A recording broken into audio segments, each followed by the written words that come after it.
Price lord. Joyce T വിയിലൂടെ ഞങ്ങളെ ശ്രദ്ധിക്കുന്ന എല്ലാ പ്രിയപ്പെട്ട ദൈവമക്കൾക്കും യേശുക്രിസ്തുവിന്റെ നാമത്തിൽ ഞങ്ങളുടെ സ്നേഹവും വന്ദനവും അറിയിക്കുന്നു. പ്രിയപ്പെട്ട ദൈവമക്കളെ, നിങ്ങളൊക്കെ കർത്താവിലെ സന്തോഷമായിരിക്കുന്നു വിശ്വസിക്കുന്നു. ഇന്ന് നമ്മോടൊപ്പം അനുഗ്രഹിക്കപ്പെട്ടതായ ഒരു സഹോദരിയാണ് തൻ്റെ ജീവിതത്തിൻ്റെ അനുഭവം ഷെയർ ചെയ്യേണ്ടതിന് കടന്നു വന്നിരിക്കുന്നത്. ഈ സാക്ഷ്യം തീർച്ചയായും നിങ്ങൾക്ക് ഓരോരുത്തർക്കും വളരെയധികം അനുഗ്രഹമായി തീരുമെന്ന് ഞാൻ കർത്താവിൽ വിശ്വസിക്കുന്നു. ശ്രദ്ധയോടെയും പ്രാർത്ഥനയോടെയൊക്കെ കേട്ടാൽ അത് നിങ്ങളുടെ ആത്മീക ജീവിതത്തിൻ്റെ അനുഗ്രഹത്തിനും വളർച്ചയ്ക്കും ഒത്തിരി പ്രയോജനകരമായിരിക്കും. ആ പ്രിയ കർത്താവിൻ്റെ ദാസിയെ ജോയ്സ് ടി വിയിലേക്ക് ഞങ്ങൾ ഹാർദവുമായി തൻ്റെ ജീവിതാനുഭവം ഷെയർ ചെയ്യേണ്ടതിന് സ്വാഗതം ചെയ്യുന്നു.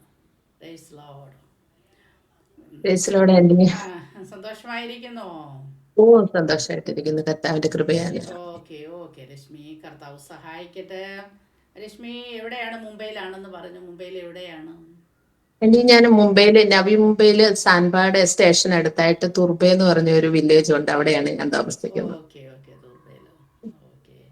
കർത്താവ് സഹായിക്കട്ടെ. വീട്ടിൽ ആരൊക്കെയുണ്ട്?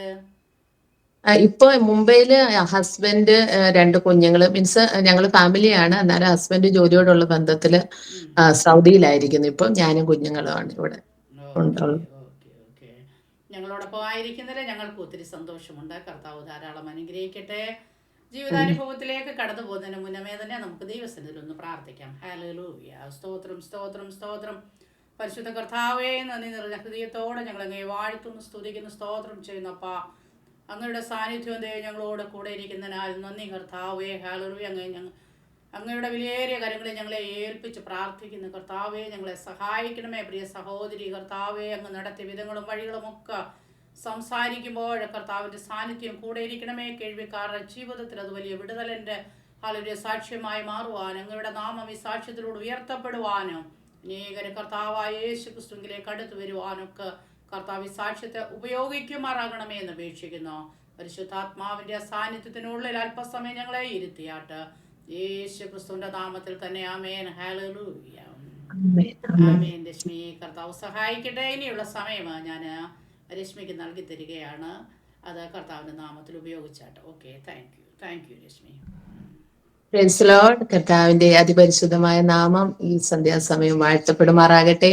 ഇപ്രകാരം കർത്താവിന്റെ സാക്ഷിയായി ഈ മീഡിയയിൽ കടന്നു വരുവാൻ സ്വർഗത്തിലെ ദൈവം എന്റെ ജീവിതത്തിൽ തന്ന നല്ല അവസരത്തിനായി നന്ദിയുള്ള ഹൃദയത്തോടെ ആദ്യമായി കർത്താവിന് ഞാൻ സ്തോത്രം ചെയ്യുന്നു, നന്ദി പറയുന്നു.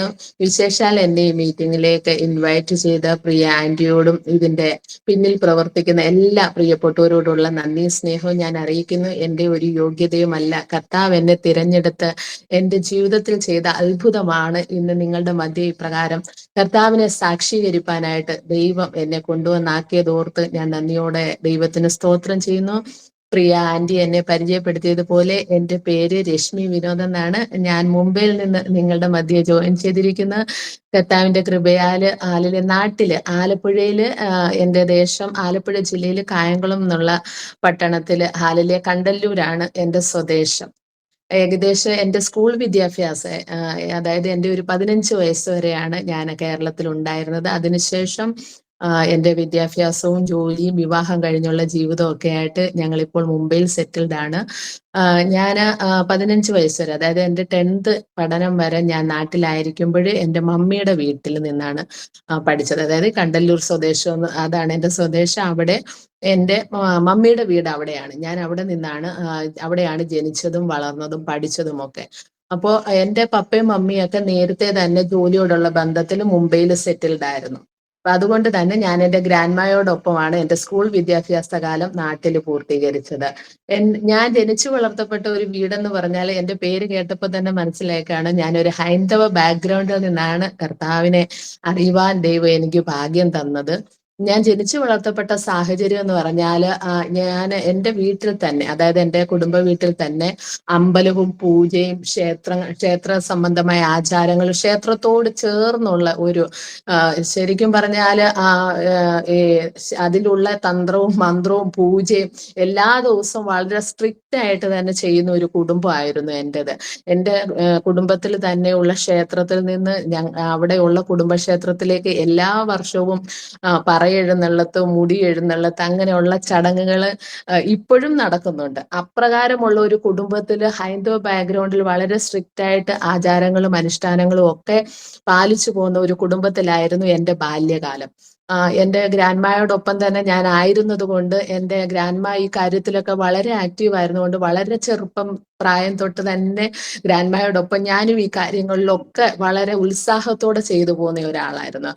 സന്ധ്യയ്ക്ക് നാമം ജപിക്കുക, അതുപോലെ രാവിലെ എഴുന്നേറ്റ് ഈ അമ്പലത്തിൽ പോകുക, പൂജകൾ ചെയ്യുക, മാല കോർക്കുക, അങ്ങനെയൊക്കെയുള്ള വളരെ ആചാരങ്ങളിലൂടെയാണ് ഞാൻ ആ ഒരു കാലഘട്ടം കഴിഞ്ഞു പോയത്. എന്നാൽ എൻ്റെ മാതാപിതാക്കള് ജോലിയോടുള്ള ബന്ധത്തിൽ മുംബൈയിലായിരുന്നത് കൊണ്ട് എൻ്റെ സ്കൂൾ വിദ്യാഭ്യാസം കംപ്ലീറ്റ് ചെയ്തതിന് ശേഷം തുടർന്നുള്ള വിദ്യാഭ്യാസമൊക്കെ മുംബൈയിലാകാമെന്ന് കരുതി ഞാൻ എൻ്റെ പേരൻസിനോടൊപ്പം മുംബൈയിലേക്ക് വന്നു. ഇവിടെ വന്ന് എൻ്റെ വിദ്യാഭ്യാസമൊക്കെ കംപ്ലീറ്റ് ചെയ്തതിന് ശേഷം ചെറിയൊരു ജോലിയൊക്കെ ലഭിച്ചു.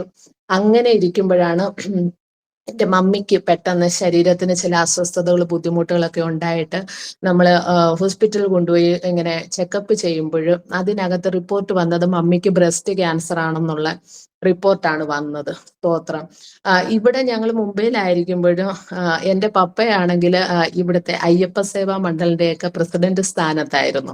അപ്പൊ മുംബൈയിലായിരുന്നെങ്കിലും എൻ്റെ പേരൻസും ഇവിടെയും ക്ഷേത്ര സംബന്ധമായ എല്ലാ കാര്യങ്ങളിലും, ഇപ്പം മണ്ഡലകാലത്ത് മാലയിടുക, ശബരിമലയ്ക്ക് പോവുക, അങ്ങനെയുള്ള കാര്യങ്ങളിലൊക്കെ ജോലിയോടൊപ്പം തന്നെ ക്ഷേത്രങ്ങളുടെ എല്ലാ ആചാരങ്ങളിലും വളരെ ആക്റ്റീവായിട്ട് ഇവിടെയും എൻ്റെ പപ്പയും മമ്മിയും ഒക്കെ അങ്ങനത്തെ ഒരു സിറ്റുവേഷനിലായിരുന്നു. അങ്ങനെ ഇരിക്കുമ്പോഴാണ് എൻ്റെ മമ്മിക്ക് ഇങ്ങനെ പെട്ടെന്ന് റിപ്പോർട്ട് വരുന്നത് മമ്മിക്ക് ബ്രസ്റ്റ് ക്യാൻസർ ആണെന്നുള്ള. ആ സമയത്ത് എന്ത് ചെയ്യണം? പല ക്ഷേത്രങ്ങളിലും പോയി പ്രാർത്ഥിക്കാനും നേർച്ചകൾ കഴിക്കാനും അല്ലാതെ ഇതിൽ നിന്നൊരു വിടുതൽ എങ്ങനെ കിട്ടുമെന്നൊന്നും അറിയാതെ ഞങ്ങള് ഭാരപ്പെട്ടിരിക്കുന്ന ആ സമയത്താണ് പ്രാർത്ഥിക്കുന്ന ചില സഹോദരിമാര് എൻ്റെ കുടുംബത്തിൽ ഇങ്ങനെ വന്നിട്ട് എൻ്റെ മമ്മിയോട് കർത്താവിനെ കുറിച്ചുള്ള സുവിശേഷം പറയുവാനിടയായി തീർന്നു.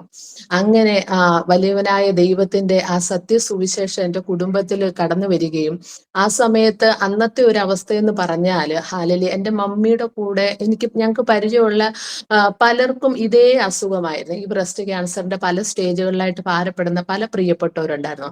അവരുടെയൊക്കെ ഒരു സിറ്റുവേഷൻ വെച്ച് നോക്കുകയാണെങ്കിൽ സാമ്പത്തികമായിട്ടാണെങ്കിലും ഏത് നല്ല ഹോസ്പിറ്റലിൽ കൊണ്ടുപോയി ട്രീറ്റ്മെന്റ് ഒക്കെ ചെയ്യുവാനും അവർക്ക് റെക്കമെൻഡ് ചെയ്യാനൊക്കെ ഒരുപാട് പേരുണ്ടായിരുന്നു. അതുപോലെ മമ്മിയെക്കാളും ഒരുപാട് ഏജ് കുറവായിട്ടുള്ള ആൾക്കാരുമായിരുന്നു.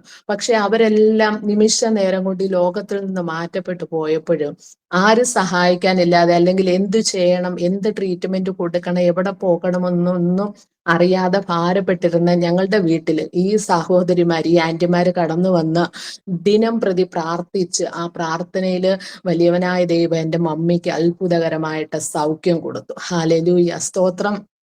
ആ ഒരു സംഭവമാണ് ഞങ്ങളുടെ കുടുംബത്തെ മൊത്തത്തില് ദൈവത്തിങ്കിലേക്ക് കൊണ്ടുവരുവാനിടയായത്. എൻ്റെ മമ്മിയുടെ ഓഫീസിൽ നിന്ന്, എൻ്റെ മമ്മി സുഖമില്ലാതെ കിടക്കുന്ന സമയത്ത് മമ്മിയുടെ കൂടെ വർക്ക് ചെയ്തിരുന്ന അനേക സഹപ്രവർത്തകര് ഞങ്ങൾ ആയിരിക്കുന്ന വീട്ടിൽ എൻ്റെ മമ്മിയെ കാണാൻ വന്നപ്പോൾ അന്നത്തെ എൻ്റെ മമ്മിയുടെ അവസ്ഥ കണ്ടപ്പം പറഞ്ഞു, എൻ്റെ മമ്മിയുടെ പേര് സുശീല എന്നാണ്, സുശീല മേഡം ഇനി ഒരിക്കലും ഓഫീസിലേക്ക് കടന്നു വരുമെന്ന് തോന്നുന്നില്ല, കാരണം ആ കിടപ്പും അന്നത്തെ ആ ഒരു അവസ്ഥയും കണ്ടിട്ട്.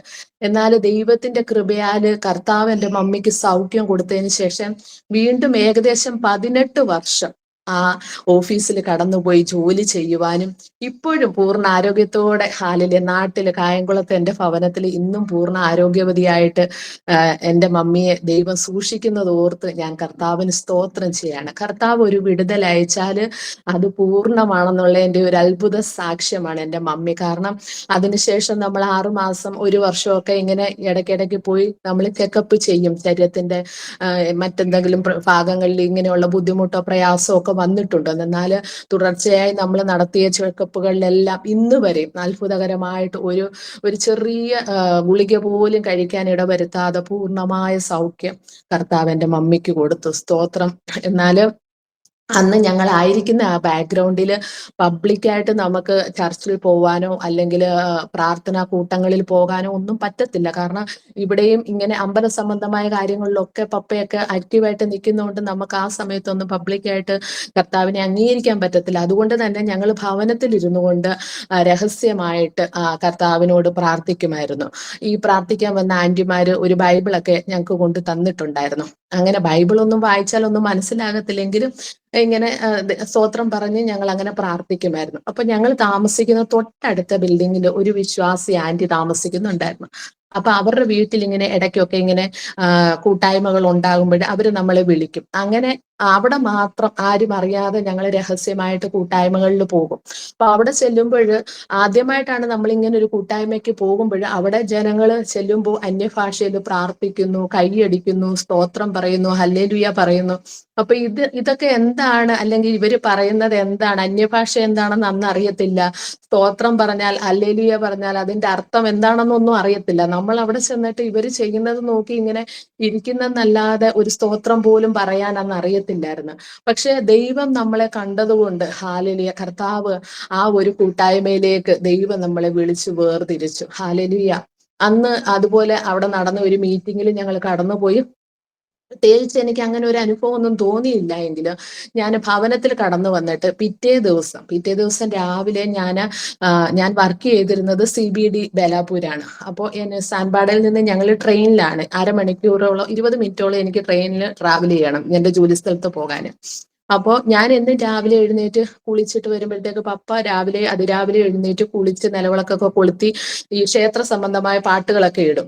അപ്പൊ ഞങ്ങൾ ആര് പുറത്തു പോകണമെങ്കിലും രാവിലെ കുളിയൊക്കെ കഴിഞ്ഞ് വന്ന് ഈ വിളക്ക് കൊളുത്തി വെച്ചേക്കുന്നിടത്ത് ചെന്ന് ഒന്ന് പ്രാർത്ഥിച്ച് ഒരു ചന്ദനക്കുറിയൊക്കെ തൊട്ട് അങ്ങനെയാണ് പുറത്തു പോകുന്നത്. അങ്ങനത്തെ ഒരു രീതിയായിരുന്നു എൻ്റെ കുടുംബത്തില്. അന്ന് ഞാൻ ഇതുപോലെ രാവിലെ ജോലിക്ക് പോകാനായിട്ട് എഴുന്നേറ്റ് എല്ലാം റെഡി ആയിട്ട് വിളക്ക് കൊളുത്തി വെച്ചേക്കുന്നിടത്തോട്ട് പോകാൻ ഒരുങ്ങുമ്പോൾ എൻ്റെ മനസ്സിൽ ഒരു വിലക്ക് വരികയാണ്, പോകണ്ട എന്ന്.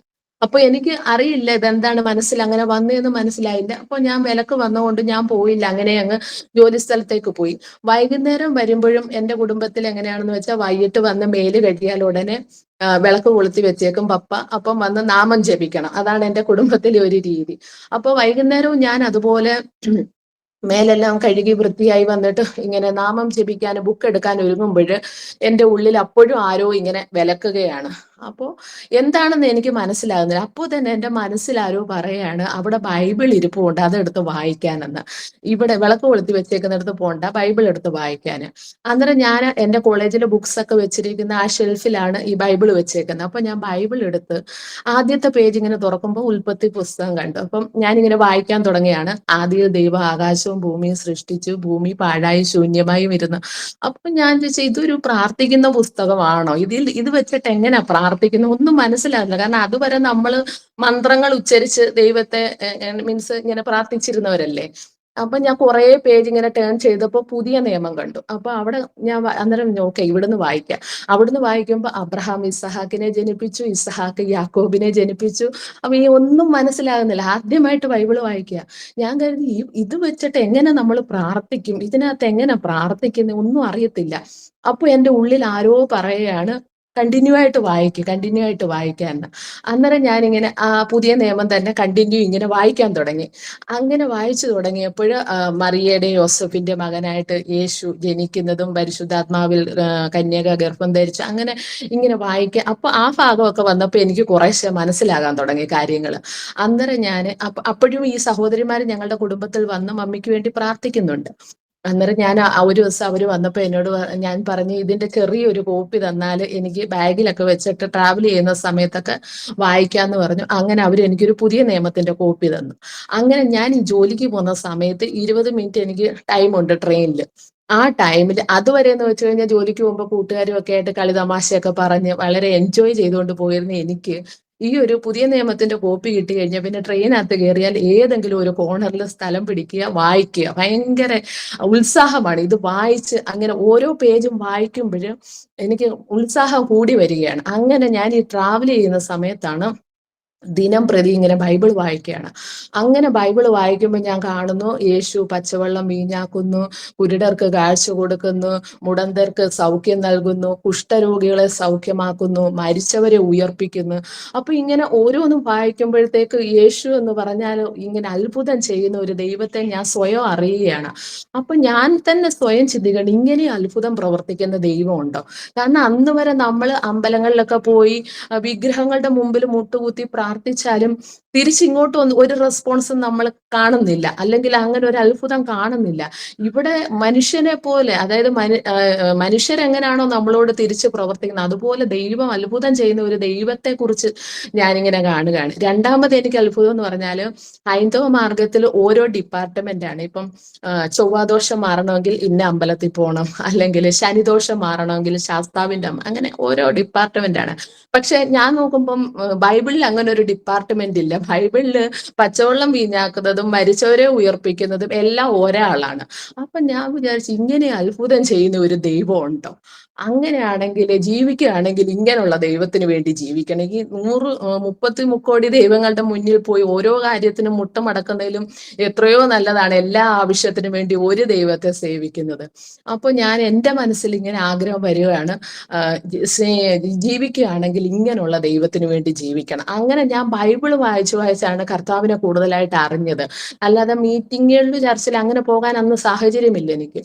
അങ്ങനെ ഈ ബൈബിള് വായിച്ച് കർത്താവിനെ കൂടുതലായിട്ട് അറിയും തോറും ഞാൻ എൻ്റെ വീട്ടിലുള്ള എല്ലാ കാര്യങ്ങളിൽ നിന്നും പതിയെ പതിയെ മാറാൻ തുടങ്ങി. വിളക്ക് കൊളുത്താറില്ല, അതുപോലെ ദേവീവ്രതം എടുക്കുമായിരുന്നു. അങ്ങനെയുള്ള ഉപവാസങ്ങള്, വ്രതങ്ങള് അതെല്ലാം ഉപേക്ഷിച്ചു. പിന്നെ പപ്പയും മമ്മിയും അമ്പലത്തിൽ പോകുമ്പോൾ എന്നെ വിളിക്കും, ഞാൻ പോകത്തില്ല. അങ്ങനെ ഈ ക്ഷേത്ര സംബന്ധമായ, അല്ലെങ്കിൽ ഞാൻ ജനിച്ചു വളർന്ന പാരമ്പര്യത്തിലുള്ള എല്ലാ ആചാരങ്ങളിൽ നിന്നും ഞാൻ സ്വയമേ അങ്ങ് മാറുകയാണ്. കൂടുതലായിട്ട് സമയം കിട്ടുമ്പോഴെല്ലാം ബൈബിള് വായിക്കുകയാണ്. അത് വായിക്കും തോറും സ്വയം എന്നിൽ മാറ്റങ്ങൾ ഒരുപാട് വന്നു തുടങ്ങി. ഞാൻ എൻ്റെ കുടുംബത്തിലുള്ള ക്ഷേത്ര സംബന്ധമായ, പൂജാ സംബന്ധമായ, പ്രാർത്ഥനാ സംബന്ധമായ, പാരമ്പര്യമായ എല്ലാ കാര്യങ്ങളിൽ നിന്നും ഞാൻ മാറി. ഇപ്പൊ എൻ്റെ മമ്മിക്ക് മനസ്സിലായി എന്നിൽ എന്തൊക്കെയോ മാറ്റങ്ങൾ നടക്കുന്നുണ്ട്. അന്ന് എൻ്റെ വിവാഹം കഴിഞ്ഞിട്ടില്ല, എൻ്റെ പഠിത്തമൊക്കെ കഴിഞ്ഞ് ഞാൻ ജോലിക്ക് കയറിയ സമയം. അന്നേരം മമ്മി എന്നോട് പറഞ്ഞു, മോളെ എന്തായാലും ഒരു ക്രിസ്ത്യാനി ചെറുക്കനെ കൊണ്ട് നിന്നെ കല്യാണം കഴിപ്പിക്കത്തില്ല. അതുകൊണ്ട് നീ വിശ്വാസം നമുക്ക് ഉള്ളിൽ മതി, പുറത്തോട്ട് വേണ്ട. കാരണം നമ്മുടെ ഇതനുസരിച്ച് നമുക്ക് ഒരിക്കലും പബ്ലിക്കായിട്ട് ഇങ്ങനെ ഒന്നും മാറാൻ പറ്റത്തില്ല. അതുകൊണ്ട് ദൈവം നമ്മളെ വിടുവിച്ചു, പക്ഷെ ആ വിശ്വാസം നമുക്ക് ഉള്ളിൽ മതി. ഇങ്ങനെ നമ്മുടേതായ രീതികളൊക്കെ വിട്ടുള്ള ആ ഒരു ഇതിലേക്ക് പോകണ്ട എന്ന് പറഞ്ഞു. അപ്പോഴൊക്കെ അന്നൊന്നും പ്രാർത്ഥിക്കാനൊന്നും അറിയത്തില്ല, ബൈബിള് വായിക്കുമെന്നേ ഉള്ളൂ. എങ്കിലും ഞാൻ പറയും, കർത്താവിന് എന്നെ ആവശ്യമുണ്ടെങ്കിൽ ദൈവം എനിക്ക് അങ്ങനെ ഒരു വഴി ഒരുക്കി തരും. അപ്പൊ അമ്മ പറയും, നീ വെറുതെ മനക്കോട്ട കെട്ടണ്ട, എന്തായാലും ഒരു ക്രിസ്ത്യാനി ചെറുക്കനെ കൊണ്ട് നിന്നെ കല്യാണം കഴിപ്പിക്കത്തില്ലെന്ന് പറയും. അപ്പൊ ഞാൻ പറയും, ദൈവത്തിന് എന്നെ ആവശ്യമുണ്ടെങ്കിൽ ദൈവം അങ്ങനെ ഒരു വഴി എനിക്ക് ഒരുക്കി തരും എന്ന് പറഞ്ഞു. അങ്ങനെ ഞാൻ ഇങ്ങനെ മുന്നോട്ട് പോകുന്ന സമയത്ത് എനിക്ക് വിവാഹാലോചനകൾ തുടങ്ങി. അപ്പൊ നാട്ടില് എൻ്റെ ബാക്കി ആൾക്കാരെല്ലാം നാട്ടിലായതുകൊണ്ട് നമുക്ക് നാട്ടിൽ പോയി വിവാഹത്തിന്റെ കാര്യങ്ങൾ ക്രമീകരിക്കാനായിട്ട് ഞങ്ങൾ നാട്ടിലേക്ക് കടന്നുപോയി. കായംകുളത്ത് ഞങ്ങളുടെ വീട്ടിലായിരിക്കുമ്പോഴും ഇങ്ങനെ ഹൈന്ദവ കുടുംബത്തിൽ നിന്ന് തന്നെ കല്യാണാലോചനകളെല്ലാം ഹൈന്ദവ കുടുംബത്തിൽ നിന്ന് വരികയാണ്. അപ്പം ഞാൻ ആ സമയത്തും റൂമിനകത്ത് കയറി ഇരുന്ന് ബൈബിള് വായിച്ച് പ്രാർത്ഥിച്ചുകൊണ്ടേ ഇരിക്കുകയാണ്. അപ്പം ഹൈന്ദവ ഇതില് കല്യാണം എന്ന് പറയുമ്പോൾ ജാതകമൊക്കെ നോക്കി ചേരുന്നതൊക്കെ സെലക്ട് ചെയ്യത്തുള്ളൂ. അപ്പം പല ആലോചനകൾ വന്ന് ജാതകം ചേരാത്തതിന്റെ പേരിൽ അതെല്ലാം പോയി. അത് കഴിഞ്ഞ് അപ്പോഴെല്ലാം ഞാനിങ്ങനെ നാട്ടിൽ ചെന്നിട്ടും പഴയതുപോലെ അമ്പലത്തിലെ ഒരു കാര്യങ്ങളിലും ഞാൻ ഇടപെടുന്നില്ല. അപ്പൊ എല്ലാരും ചോദിക്കുന്നുണ്ട്, ബോംബെ പോയ മാറ്റം ആയിരിക്കുമെന്ന് അങ്ങനെ എല്ലാവരും അങ്ങനെ കരുതുന്നുണ്ട്. പക്ഷെ ഞാൻ ഈ സത്യം അറിയും തോറും ദൈവം എന്നെ സ്വയം മാറ്റിക്കൊണ്ടിരിക്കുകയാണ്. അപ്പൊ എൻ്റെ മമ്മിക്ക് മാത്രമേ അറിയത്തുള്ളൂ ഞാൻ ഇങ്ങനെ ഒരു ഇതിലേക്ക് മാറി എന്നുള്ളത്. അങ്ങനെ ഒരു വിവാഹാലോചന വന്ന് ആ കുടുംബത്തിൽ നിന്നാണെങ്കിൽ അദ്ദേഹത്തിന്റെ മാതാപിതാക്കളും സഹോദരങ്ങളുമായിട്ട് അവര് വന്ന്, ചെറുക്കം വന്നില്ല, വിവാഹം കഴിക്കാനുള്ള ആള് വന്നില്ല, ബാക്കി കുടുംബക്കാരെല്ലാം വന്നു, എന്നെ കണ്ട് ഇഷ്ടപ്പെട്ടു. അവര് വേഗത്തില് കാര്യങ്ങളെല്ലാം ക്രമീകരിച്ചു, അങ്ങോട്ടും ഇങ്ങോട്ടും പോക്കുവരവെല്ലാം നടത്തി വേഗത്തില് വിവാഹത്തിന്റെ കാര്യങ്ങൾ ക്രമീകരിച്ചു. ഞാൻ അദ്ദേഹത്തെ കണ്ടില്ല, അദ്ദേഹം എന്നെ കണ്ടില്ല. അദ്ദേഹം ജോലിയോടുള്ള ബന്ധത്തിൽ ഡൽഹിയിലാണ് ആ സമയത്ത്. അപ്പൊ കുറച്ചു ദിവസം മുമ്പാണ് അദ്ദേഹം ലീവിന് വന്നിട്ട് പോയത്. അതുകൊണ്ട് വന്ന് കാണാൻ പെട്ടെന്ന് പറ്റത്തില്ല. പക്ഷെ വീട്ടുകാർക്ക് തമ്മിൽ ഇഷ്ടപ്പെട്ടതുകൊണ്ട് അവര് വേഗത്തിൽ തന്നെ കല്യാണ നിശ്ചയവും നടത്തി വിവാഹത്തിനുള്ള ഡേറ്റും ഫിക്സ് ചെയ്തു. അപ്പൊ അതുവരെ ഞങ്ങൾ തമ്മിൽ യാതൊരു കോണ്ടാക്റ്റും ഇല്ല, തമ്മിൽ കണ്ടിട്ടുമില്ല. എല്ലാം മാതാപിതാക്കളുടെ ഇഷ്ടപ്രകാരം ഹൈന്ദവ ബാക്ക്ഗ്രൗണ്ടിൽ തന്നെ കാര്യങ്ങളെല്ലാം ക്രമീകരിച്ചു. വിവാഹത്തിനുള്ള ഡേറ്റ് എല്ലാം എടുത്തു കഴിഞ്ഞതിന് ശേഷം ഞങ്ങൾക്ക് ഫോൺ നമ്പർ തന്നു. തമ്മിൽ അങ്ങോട്ടും ഇങ്ങോട്ടും എന്തെങ്കിലും സംസാരിക്കണം എന്നുണ്ടെങ്കിൽ സംസാരിക്കാൻ വേണ്ടി ഫോൺ നമ്പർ തന്നു. അപ്പൊ അന്നേരം ഞാൻ മനസ്സിൽ തീരുമാനിച്ച് അദ്ദേഹത്തോട് ആദ്യം തന്നെ ഞാൻ ഈ കാര്യം പറയും. ഞാൻ യേശുവിൽ വിശ്വസിക്കുന്ന വ്യക്തിയാണെന്നും ഈ ഹൈന്ദവപരമായ കാര്യങ്ങളിലൊന്നും ഞാൻ ഇപ്പൊ ഇല്ല എന്ന്. കാരണം അദ്ദേഹത്തിന്റെ കുടുംബക്കാർ എന്റെ വീട്ടിൽ വന്നപ്പോൾ എന്റെ വീട്ടിൽ അമ്പലമുണ്ട്, പൂജാ കാര്യങ്ങളെല്ലാം ഹൈന്ദവപരമായ എല്ലാ ചടങ്ങും നടക്കുന്നു. അപ്പൊ അങ്ങനെ ഒരു ഇതിൽ നിൽക്കുന്ന ആളെന്നുള്ള രീതിയിലാണല്ലോ ഞാനുമായിട്ടുള്ള വിവാഹം ഉറപ്പിച്ചത്. അതുകൊണ്ട് തന്നെ വിവാഹം കഴിഞ്ഞിട്ട് നമ്മൾ പറയുമ്പോൾ അത് വിഷയമാകുമല്ലോ. അതുകൊണ്ട് ആദ്യം തന്നെ ഈ കാര്യങ്ങൾ പറയണമെന്ന് തീരുമാനിച്ചു. അദ്ദേഹം എനിക്ക് ആദ്യമായിട്ട് കോൾ ചെയ്യുമ്പോഴും ഞാൻ പറയുന്ന കാര്യം ഇതാണ്: ഞാൻ യേശുവിൽ വിശ്വസിക്കുന്ന ഒരു വ്യക്തിയാണ്. എൻ്റെ മമ്മിക്ക് ഇതുപോലെ ക്യാൻസറിൽ നിന്ന് ദൈവം അത്ഭുതകരമായിട്ട് സൗഖ്യം കൊടുത്തു. അന്ന് മുതൽ ഞാൻ ബൈബിളാണ് വായിക്കുന്നത്. എൻ്റെ കുടുംബത്തിൽ കാണുന്ന ഒരു ആചാരങ്ങളോ പൂജകളിലോ ഒന്നും ഞാനില്ല. ഞാൻ ഇതുപോലെ ബൈബിൾ വായിക്കും, യേശുവിൽ വിശ്വസിക്കുന്ന യേശുവിനോടാണ് പ്രാർത്ഥിക്കുന്നത്. അതുകൊണ്ട് വിവാഹം കഴിഞ്ഞിട്ട് അമ്പലത്തിൽ പോകാനോ അല്ലെ മറ്റുള്ള കാര്യങ്ങൾക്കോ ഒന്നും വിളിച്ചാൽ ഞാൻ ചെയ്യില്ല എന്നുള്ള കാര്യം സ്ട്രിക്റ്റ് ആയിട്ട് തന്നെ അദ്ദേഹത്തോട് പറഞ്ഞു. അങ്ങനെ ഇത് കേട്ടപ്പോഴ് അദ്ദേഹത്തോട് ഞാൻ ഇങ്ങനെ പറഞ്ഞു: ഇതിൽ താല്പര്യമില്ല എന്നുണ്ടെങ്കിൽ പിന്നെ വിവാഹത്തിൽ നിന്ന് പിന്മാറാം, വീട്ടിൽ വിളിച്ചിട്ട് പറയാം, എന്തെങ്കിലും റീസൺ പറഞ്ഞ് ഒഴിയാന്ന് പറഞ്ഞു. അപ്പൊ പെട്ടെന്ന് ഫോൺ അങ്ങ് ഡിസ്കണക്ട് ആയി. അപ്പൊ ഞാൻ കരുതി ഇതിനകത്ത് താല്പര്യമില്ലാത്തത് കൊണ്ടായിരിക്കുമെന്ന് കരുതി ഞാൻ വെച്ച് ഓക്കെ, ഇപ്പൊ വീട്ടിൽ വിളിച്ച് പപ്പയോടോ മമ്മിയോടോ പറയും ഞങ്ങൾക്ക് ഇത് വിവാഹത്തിൽ താല്പര്യമില്ല എന്ന്. അങ്ങനെയൊക്കെ പ്രതീക്ഷിച്ച് ഞാൻ ഇരിക്കുമ്പോൾ ഏകദേശം ഒരു 10 മിനിറ്റ് കഴിയുമ്പോൾ എനിക്ക് ഫോൺ വരികയാണ്. അപ്പൊ ഞാൻ ഫോൺ എടുക്കുമ്പോൾ ഞാൻ കേൾക്കുന്ന ശബ്ദം ഇതാണ്: hello, praise the Lord sister, ഞാൻ വിനോദിന്റെ ചർച്ചിലെ പാസ്റ്റർ ആണെന്ന്. ഹല്ലേലൂയ. അപ്പോ വിനോദ് എന്ന് പറയുന്നത് എന്റെ പേര് രശ്മി, ഹസ്ബൻഡിന്റെ പേരാണ് വിനോദ് എന്നുള്ളത്. വിനോദിന്റെ ചർച്ചിലെ പാസ്റ്റർ ആണെന്നും പറഞ്ഞ് ഒരാൾ എന്നെ വിളിക്കുക ചെയ്യുന്നത്. അപ്പോ ഞാൻ അദ്ദേഹത്തെ കണ്ടിട്ടില്ല, അദ്ദേഹം എന്നെ കണ്ടിട്ടില്ല. പക്ഷെ ദൈവം, അതാണ് കർത്താവിന്റെ വചനം എഴുതി വെച്ചിരിക്കുന്നത്: ലോക സ്ഥാപനത്തിന് മുമ്പേ ഞാൻ നിങ്ങളെ അറിഞ്ഞിരിക്കുന്നു എന്ന് പറയുന്ന ദൈവത്തിന്റെ ഓരോ വചനവും എത്ര സത്യമാണെന്ന് ഓർത്തോണം. അദ്ദേഹം ജോലിയോടുള്ള ബന്ധത്തിൽ ഡൽഹിയിലാണ്, ഞാൻ ജോലിയോടുള്ള ബന്ധത്തിൽ ബോംബെയിലാണ്. വീട്ടുകാർ തമ്മിൽ പറഞ്ഞുറപ്പിച്ച വിവാഹമാണ്. പക്ഷെ ഞാൻ അപ്പോഴെല്ലാം ഞാൻ പറഞ്ഞത്, കർത്താവിന് എന്നെ ആവശ്യമുണ്ടെങ്കിൽ ദൈവം ഞങ്ങൾക്ക് അങ്ങനെ ഒരു വഴി തുറന്നു. കാരണം എൻ്റെ മാതാപിതാക്കൾക്ക് ഞാനൊരു മകളും ഒരു സഹോദരനും ഉണ്ട് എനിക്ക്. അപ്പൊ ഒരിക്കലും മാതാപിതാക്കളെ ധിക്കരിച്ച് ഒരു വിവാഹം കഴിക്കാൻ ചിന്തിക്കാൻ പോലും പറ്റത്തില്ല. അപ്പോൾ എനിക്ക് ഒരിക്കലും അങ്ങനെ ശാഠ്യം പിടിക്കാൻ പറ്റത്തില്ലെന്ന്. പക്ഷെ നമ്മളുടെ ഹൃദയത്തെ അറിയുന്ന, അതായത് കർത്താവിന്റെ വചനം പറയുന്നത് എന്താ: സാധുക്കളുടെ പ്രത്യാശയ്ക്ക് ദൈവം ഒരിക്കലും ഭംഗം വരുത്തത്തില്ല. നമ്മളുടെ നല്ല ആഗ്രഹങ്ങളെ അറിയുന്നവനാ കർത്താവ്. ദൈവം എനിക്ക് വേണ്ടി അത്ഭുതകരമായിട്ട് ഒരു വഴി അങ്ങനെ തുറന്നു തന്ന്. മാനുഷ്യമായിട്ട് ചിന്തിച്ചാൽ എനിക്ക് അങ്ങനെ ഒരു ലെവല് ചിന്തിക്കാൻ പോലും പറ്റത്തില്ലായിരുന്നു. പക്ഷെ കർത്താവ് എനിക്ക് വേണ്ടി അപ്രകാരം ഒരു ഹാലലിയ പങ്കാളിയെ ഒരുക്കി തരുവാൻ ദൈവം ഇടയാക്കി തീർത്തും.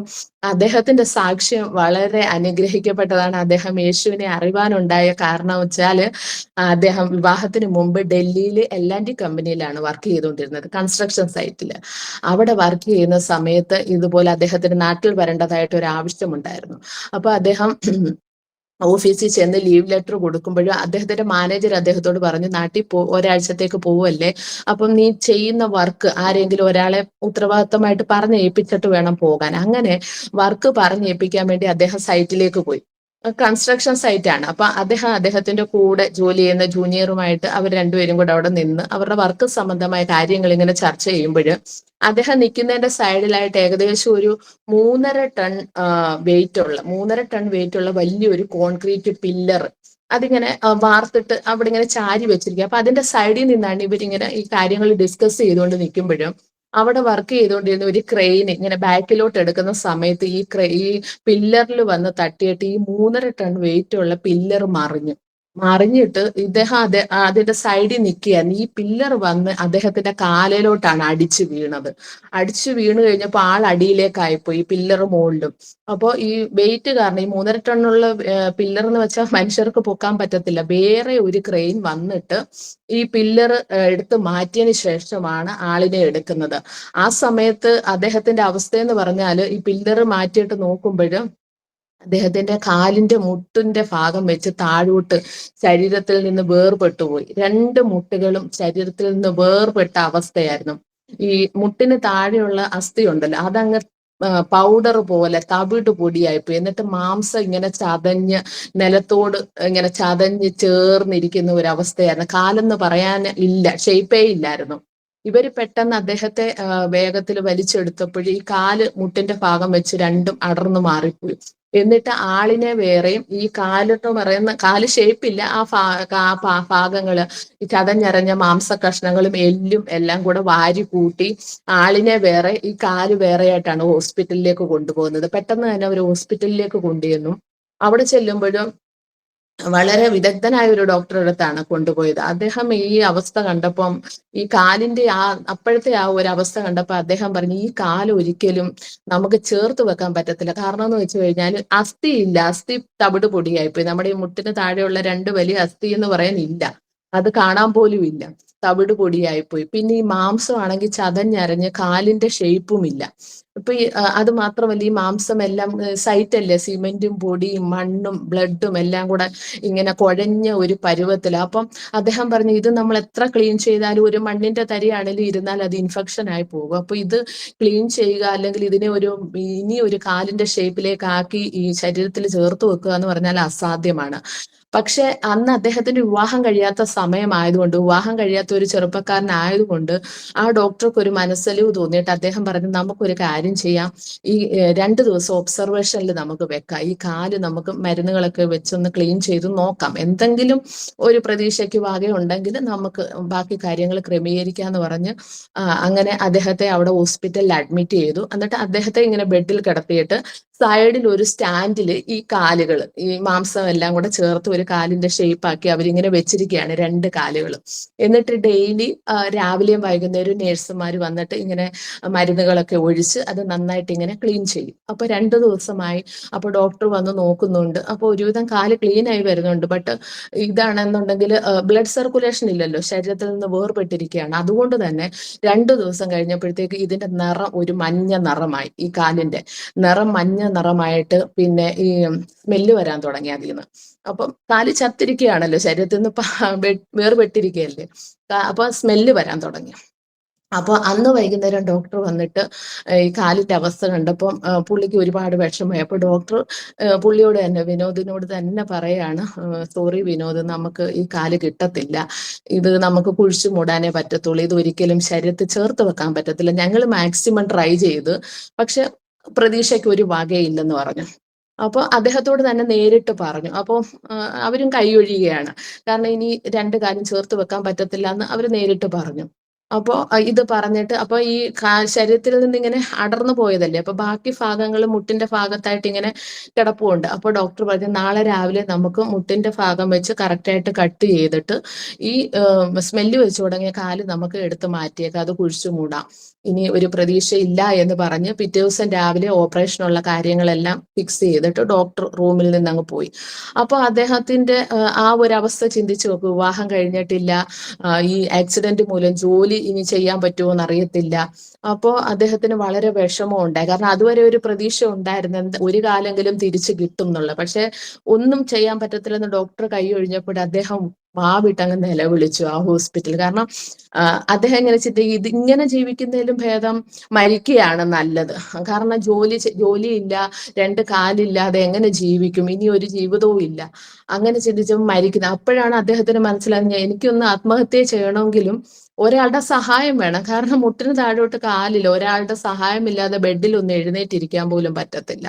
അങ്ങനെ ഒരു അവസ്ഥ ചിന്തിച്ചപ്പോൾ അദ്ദേഹം വാവിട്ട് നിലവിളിച്ചു അവിടെ നിന്ന്. ആ സമയത്ത് ആ ഹോസ്പിറ്റലിൽ 2 ദേവദാസന്മാർ ഇങ്ങനെ വിസിറ്റിങ്ങിനായിട്ട് വരികയാണ്. അവരിതൊന്നും അറിഞ്ഞില്ല, എല്ലാ പ്രാവശ്യവും വരുന്ന പോലെ വിസിറ്റിങ്ങിന് വരികയാണ്.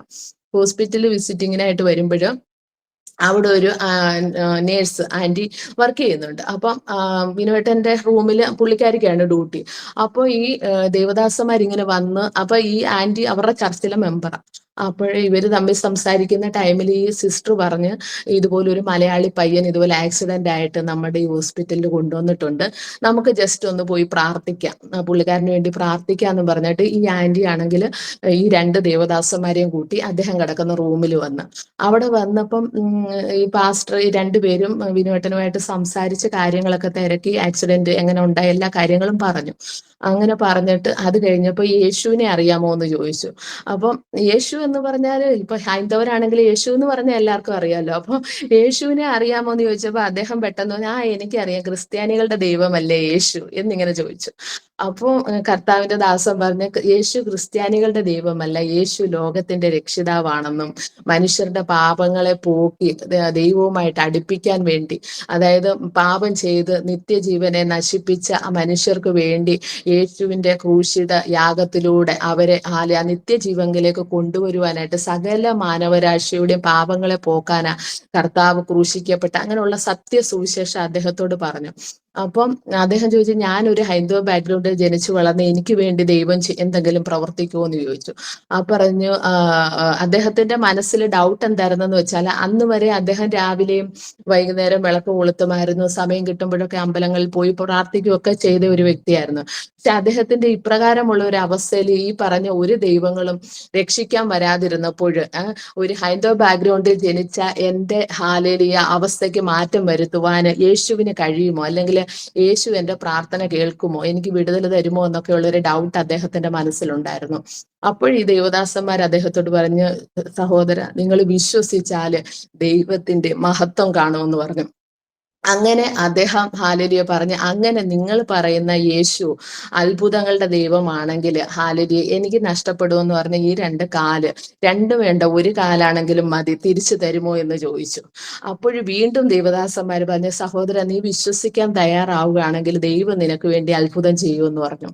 അപ്പോ അന്നേരം അദ്ദേഹം പറഞ്ഞു, നിങ്ങൾ പറഞ്ഞ ഈ കർത്താവിന് അങ്ങനെ ഒരു അത്ഭുതം ചെയ്യാൻ കഴിയുമെങ്കിൽ എനിക്ക് ഇന്ന് കുഴിച്ചു മൂടണമെന്ന് പറഞ്ഞ ഈ കാലില് എനിക്ക് ദൈവം തിരിച്ചു തന്ന് ഞാൻ ഈ കിടക്ക വിട്ട് എണീക്കുകയാണെങ്കിൽ എനിക്ക് ശേഷമുള്ള ജീവിതം, ഇനി എത്ര നാൾ ഞാൻ ജീവിക്കുന്നു അത്രയും നാൾ ഞാൻ ഈ കർത്താവിന് വേണ്ടിയായിരിക്കും ജീവിക്കുന്നതെന്ന് അദ്ദേഹം ആ ഒരു കിടക്കയിൽ കിടന്നുകൊണ്ട് തീരുമാനം എടുത്തു.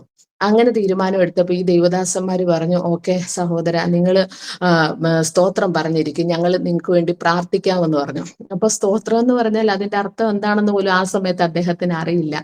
എങ്കിലും ദേവദാസന്മാര് പറഞ്ഞതുകൊണ്ട് അദ്ദേഹം സ്തോത്രം പറഞ്ഞുകൊണ്ടിരിക്കുമ്പോൾ ഈ കർത്താവിന്റെ ദാസന്മാര് ആ കിടക്കയുടെ അരികിൽ മുട്ടുകുത്തി അന്യഭാഷയിൽ ശക്തമായിട്ട് പ്രാർത്ഥിക്കാൻ തുടങ്ങി. അപ്പോൾ ഇദ്ദേഹത്തിനൊന്നും മനസ്സിലായില്ല ഇവരെന്തായി പറയുന്നതെന്ന്. പക്ഷെ ഇവര് സ്തോത്രം പറയാൻ പറഞ്ഞത് കൊണ്ട് അദ്ദേഹം ഇങ്ങനെ സ്തോത്രം സ്തോത്രം സ്തോത്രം കരഞ്ഞുകൊണ്ട് ഇങ്ങനെ പറയാണ് കിടക്കയിൽ കിടന്നുകൊണ്ട്. അപ്പോ ഈ ദൈവദാസന്മാര് ഈ കിടക്കയുടെ അരികിൽ ഇരുന്നുകൊണ്ട് രണ്ടുപേരും കൂടെ ശക്തമായിട്ട് അന്യഭാഷയിൽ ആരാധിച്ചു. ഏകദേശം ഒരു 15-20 മിനിറ്റോളം അന്യഭാഷയിൽ ആരാധിച്ചിട്ട് കണ്ണു തുറന്നു നോക്കുമ്പോൾ ഈ സ്റ്റാൻഡിൽ വെച്ചിരുന്ന ആ നിറം മങ്ങി, അല്ലെങ്കിൽ ആ സ്മെല്ല് വെച്ച് തുടങ്ങിയ കാലിനകത്തുനിന്ന് രക്തം ഇങ്ങനെ തുള്ളി തുള്ളിയായിട്ട് ഇറ്റു വീഴുകയാണ്. അപ്പം മരിച്ചു, ജീവനില്ല, സ്മെല്ല് വന്നു.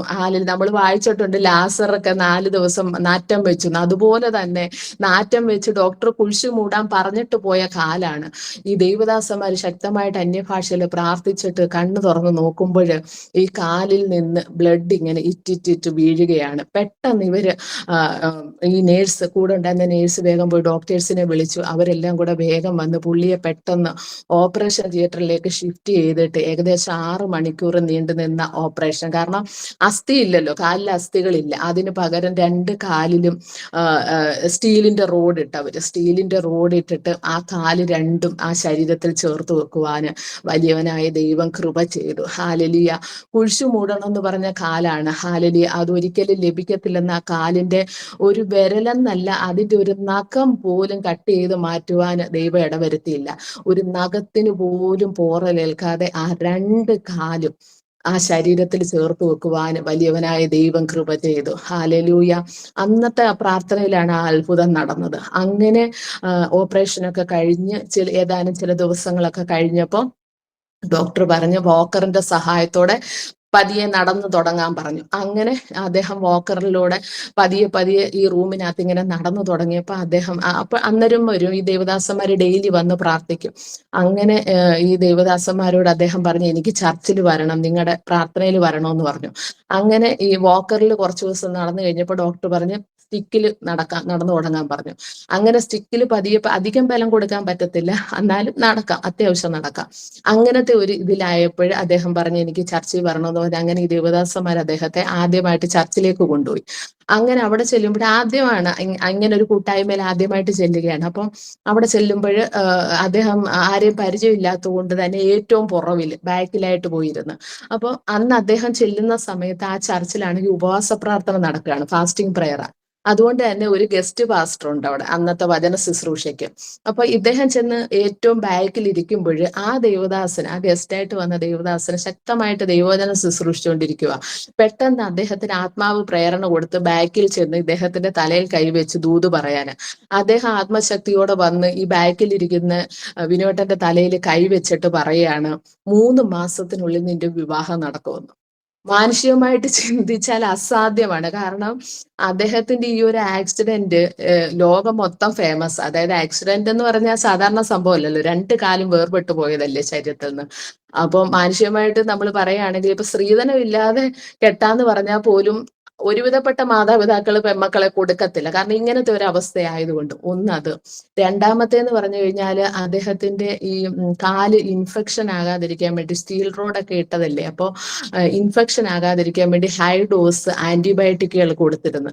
അപ്പൊ അതിന്റെ ഒരു മെഡിക്കലിന്റെ ആ ഒരു സൈഡ് എഫക്റ്റ് എന്നോണം വിവാഹം കഴിഞ്ഞാൽ തലമുറകൾ ഉണ്ടാകാൻ ഒരു സാധ്യതയും ഇല്ലെന്നുള്ള മെഡിക്കൽ റിപ്പോർട്ട് അത് അദ്ദേഹത്തിന്റെ കയ്യിലുണ്ട്.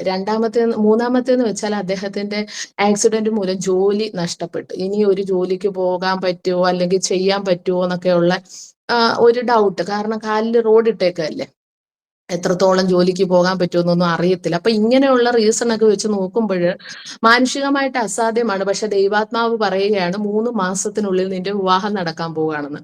പെട്ടെന്ന് അദ്ദേഹത്തിന് എങ്ങനെ റെസ്പോൺസ് ചെയ്യണമെന്ന് അറിയത്തില്ല. പക്ഷെ ഈ അവിടുത്തെ പ്രാർത്ഥനയെല്ലാം കഴിഞ്ഞപ്പോൾ ആ സഭയിലെ പാസ്റ്ററുടെ അദ്ദേഹം ചെന്നിട്ട് പറഞ്ഞു, ദൈവാത്മാവ് ആ കർത്തദാസനിലൂടെ ഇങ്ങനെ ദൂത് അറിയിച്ചിട്ടുണ്ട്, എന്തുവാ ചെയ്യണ്ടേ, ഇങ്ങനെ ദൂത് പറഞ്ഞാൽ എന്താ ചെയ്യണ്ടേന്ന് ചോദിച്ചു. അപ്പോൾ ആ ദേവദാസൻ പറഞ്ഞു, ബ്രദറെ നമുക്ക് ഉപവസിച്ച് പ്രാർത്ഥിക്കാം, ദൈവം എന്തായാലും ഇത്രയും അത്ഭുതം നിങ്ങൾക്ക് വേണ്ടി ചെയ്തില്ല, അങ്ങനെയാണെങ്കിൽ ദൈവം ഒരിക്കലും വെറും വാക്ക് പറയത്തില്ല, ദൈവം പറഞ്ഞിട്ടുണ്ടെങ്കിൽ അങ്ങനെ തന്നെ സംഭവിക്കും, നമുക്ക് ഉപവസിച്ച് പ്രാർത്ഥിക്കാമെന്ന് പറഞ്ഞു. അപ്പൊ അദ്ദേഹം ഒരാഗ്രഹം പറയാണ്. അദ്ദേഹത്തിന്റെ ബാക്ക്ഗ്രൗണ്ട് ഹൈന്ദവ ബാക്ക്ഗ്രൗണ്ട് ആണല്ലോ. അപ്പൊ മാതാപിതാക്കളോട് വിവാഹം നോക്കാൻ പറഞ്ഞാൽ എന്തായാലും ഒരു ഹിന്ദു പെണ്ണിനെ നോക്കത്തോളൂ. അപ്പൊ അദ്ദേഹം പറയാം, ദൈവം എന്റെ ജീവിതത്തിൽ ഇത്രയും വലിയൊരു അത്ഭുതം ചെയ്തിട്ട് ഇനിയും ഞാൻ ചെന്നൊരു ഹൈന്ദവ പെൺകുട്ടിയെ വിവാഹം കഴിച്ച് ആ ഒരു രീതിയിലേക്ക് പോയി കഴിഞ്ഞാൽ ദൈവത്തോട് ഞാൻ കാണിക്കുന്ന വലിയൊരു നന്ദികേടായിരിക്കും. അതുകൊണ്ട് എനിക്ക് വിവാഹം കഴിക്കുകയാണെങ്കിൽ യേശുവിനെ അറിഞ്ഞ ഒരു പെണ്ണിനെ മതി. പക്ഷെ ഈ പറഞ്ഞ പോലെ മാതാപിതാക്കൾക്ക് അദ്ദേഹം ഒറ്റ മകനാണ്, പിന്നെ 2 സഹോദരിമാര്. അപ്പൊ അവരെ ധിക്കരിച്ച് ഒരിക്കലും ഒരു ക്രിസ്ത്യാനി പെണ്ണിനെ കല്യാണം കഴിക്കാൻ അവരൊട്ട് സമ്മതിക്കത്തുമില്ല. ഈ കാര്യം ദേവദാസനോട് പറയുമ്പോൾ ദേവദാസൻ പറയാണ്, നമുക്ക് ഉപവസിച്ച് പ്രാർത്ഥിക്കാം, വിശേഷാൽ ഈ വിഷയം നമുക്ക് എഴുതി വെച്ച് പ്രാർത്ഥിക്കാമെന്ന് പറഞ്ഞു. അങ്ങനെ അദ്ദേഹം നാട്ടിലേക്ക് അദ്ദേഹത്തിന്റെ മാതാപിതാക്കളോട് വിളിച്ചു പറഞ്ഞു, വിവാഹം നോക്കാൻ പറഞ്ഞു.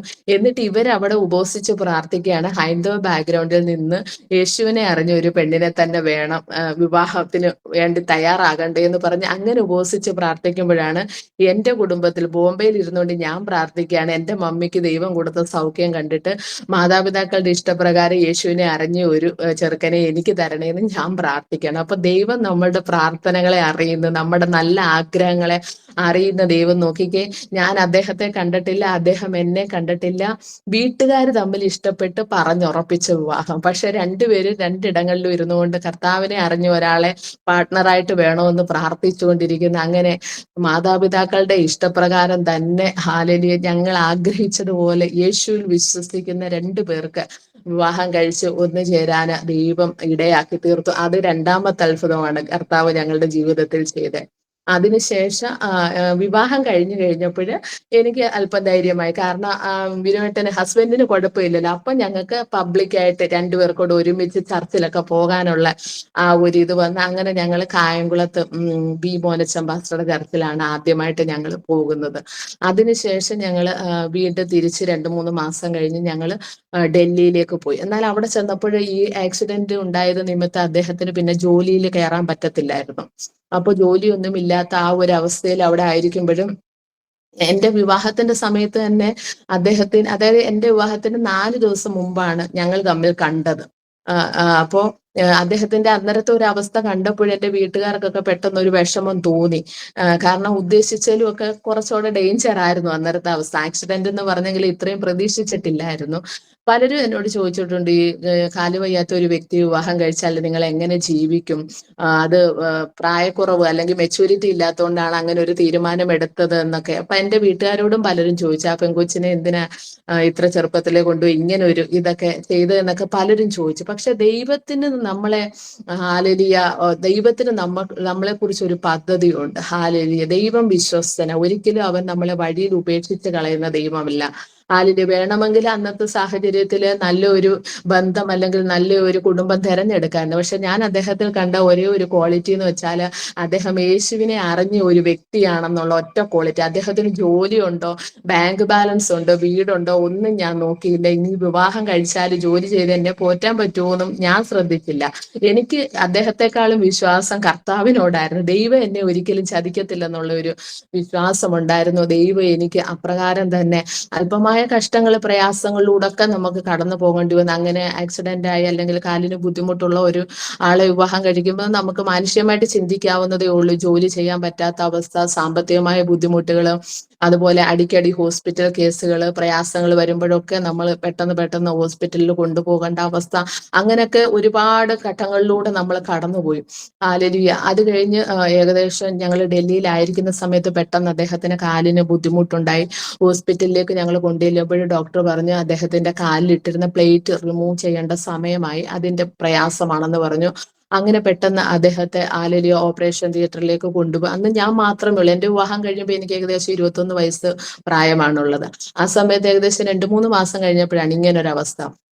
അപ്പോഴ് എൻ്റെ കൂടെ സത്യത്തിൽ വിവാഹം കഴിഞ്ഞ എൻ്റെ കൂട്ടുകാരൊക്കെ അന്ന് വിവാഹം കഴിഞ്ഞ് ഹണിമൂൺ ആഘോഷിക്കാനും വിരുന്ന് പോകാനും ഒക്കെ ഓരോ ഇടങ്ങളിലൊക്കെ പോയി എൻജോയ് ചെയ്യുമ്പോഴും ഞാനാണെങ്കിൽ ഓപ്പറേഷൻ തിയേറ്ററിലും ഹോസ്പിറ്റലിലും അങ്ങനെയായിരുന്നു. എൻ്റെ ഒരു ആദ്യകാല ജീവിതം എന്ന് പറഞ്ഞാൽ അങ്ങനെയായിരുന്നു. അദ്ദേഹവുമായിട്ട് മിക്കപ്പോഴും ഹോസ്പിറ്റലിലും ഓപ്പറേഷൻ തിയേറ്ററിലും ഹോസ്പിറ്റൽ വരാന്തയിലൊക്കെ ആയിരുന്നു എൻ്റെ ഉറക്കം എന്ന് പറയുന്നത്. അങ്ങനെ ആ ഒരു ഘട്ടത്തിലൂടെ അങ്ങനെയൊക്കെ കടന്നുപോയി. അതിനുശേഷം അദ്ദേഹത്തിന്റെ ഓപ്പറേഷൻ ചെയ്യുന്ന സമയത്താണെങ്കിലും ഞാൻ ഒറ്റയ്ക്കേ ഉള്ളൂ ഹോസ്പിറ്റലിൽ. ഈ ഓപ്പറേഷൻ കഴിഞ്ഞിട്ട് ഡോക്ടർ എൻ്റെ കയ്യിൽ ഒരു കവർ കൊണ്ടു തന്നു. അപ്പൊ ഞാൻ അതിങ്ങനെ ഓപ്പൺ ചെയ്ത് നോക്കുമ്പോൾ ഞാൻ കാണുകയാണ് നമ്മുടെ ഈ കൈമുട്ടിന്റെ നീളത്തിലുള്ള ഒരു സ്റ്റീൽ റോഡ്, അദ്ദേഹത്തിന്റെ കാലിലിട്ടിരുന്ന സ്റ്റീൽ റോഡും അതിനകത്ത് ഏകദേശം ഒരു 10-12 സ്ക്രൂ ഉണ്ട്. അതായത് അതിൽ മാംസവും രക്തവും ഒക്കെ പറ്റി പിടിച്ചിരിപ്പുണ്ട്. കാരണം കാലിനകത്തുനിന്ന് വലിച്ചെടുത്തതാണ് അത്. അസ്ഥി ആ ഓപ്പറേഷൻ ചെയ്തെടുത്ത ഭാഗമാണ്. അപ്പൊ ഞാൻ ഡോക്ടറോട് ചോദിച്ചു ഇതെന്താന്ന് ചോദിച്ചപ്പോ അദ്ദേഹം പറയുന്നത് ഇതാണ് വിനോദിന്റെ കാലിൽ ഇട്ടിരുന്ന, അസ്ഥിക്ക് പകരം ഇട്ടിരുന്ന സംഭവമാണെന്ന്. അതാണ് പുള്ളിക്കാരൻ എൻ്റെ കയ്യിൽ കൊണ്ട് തന്നത്.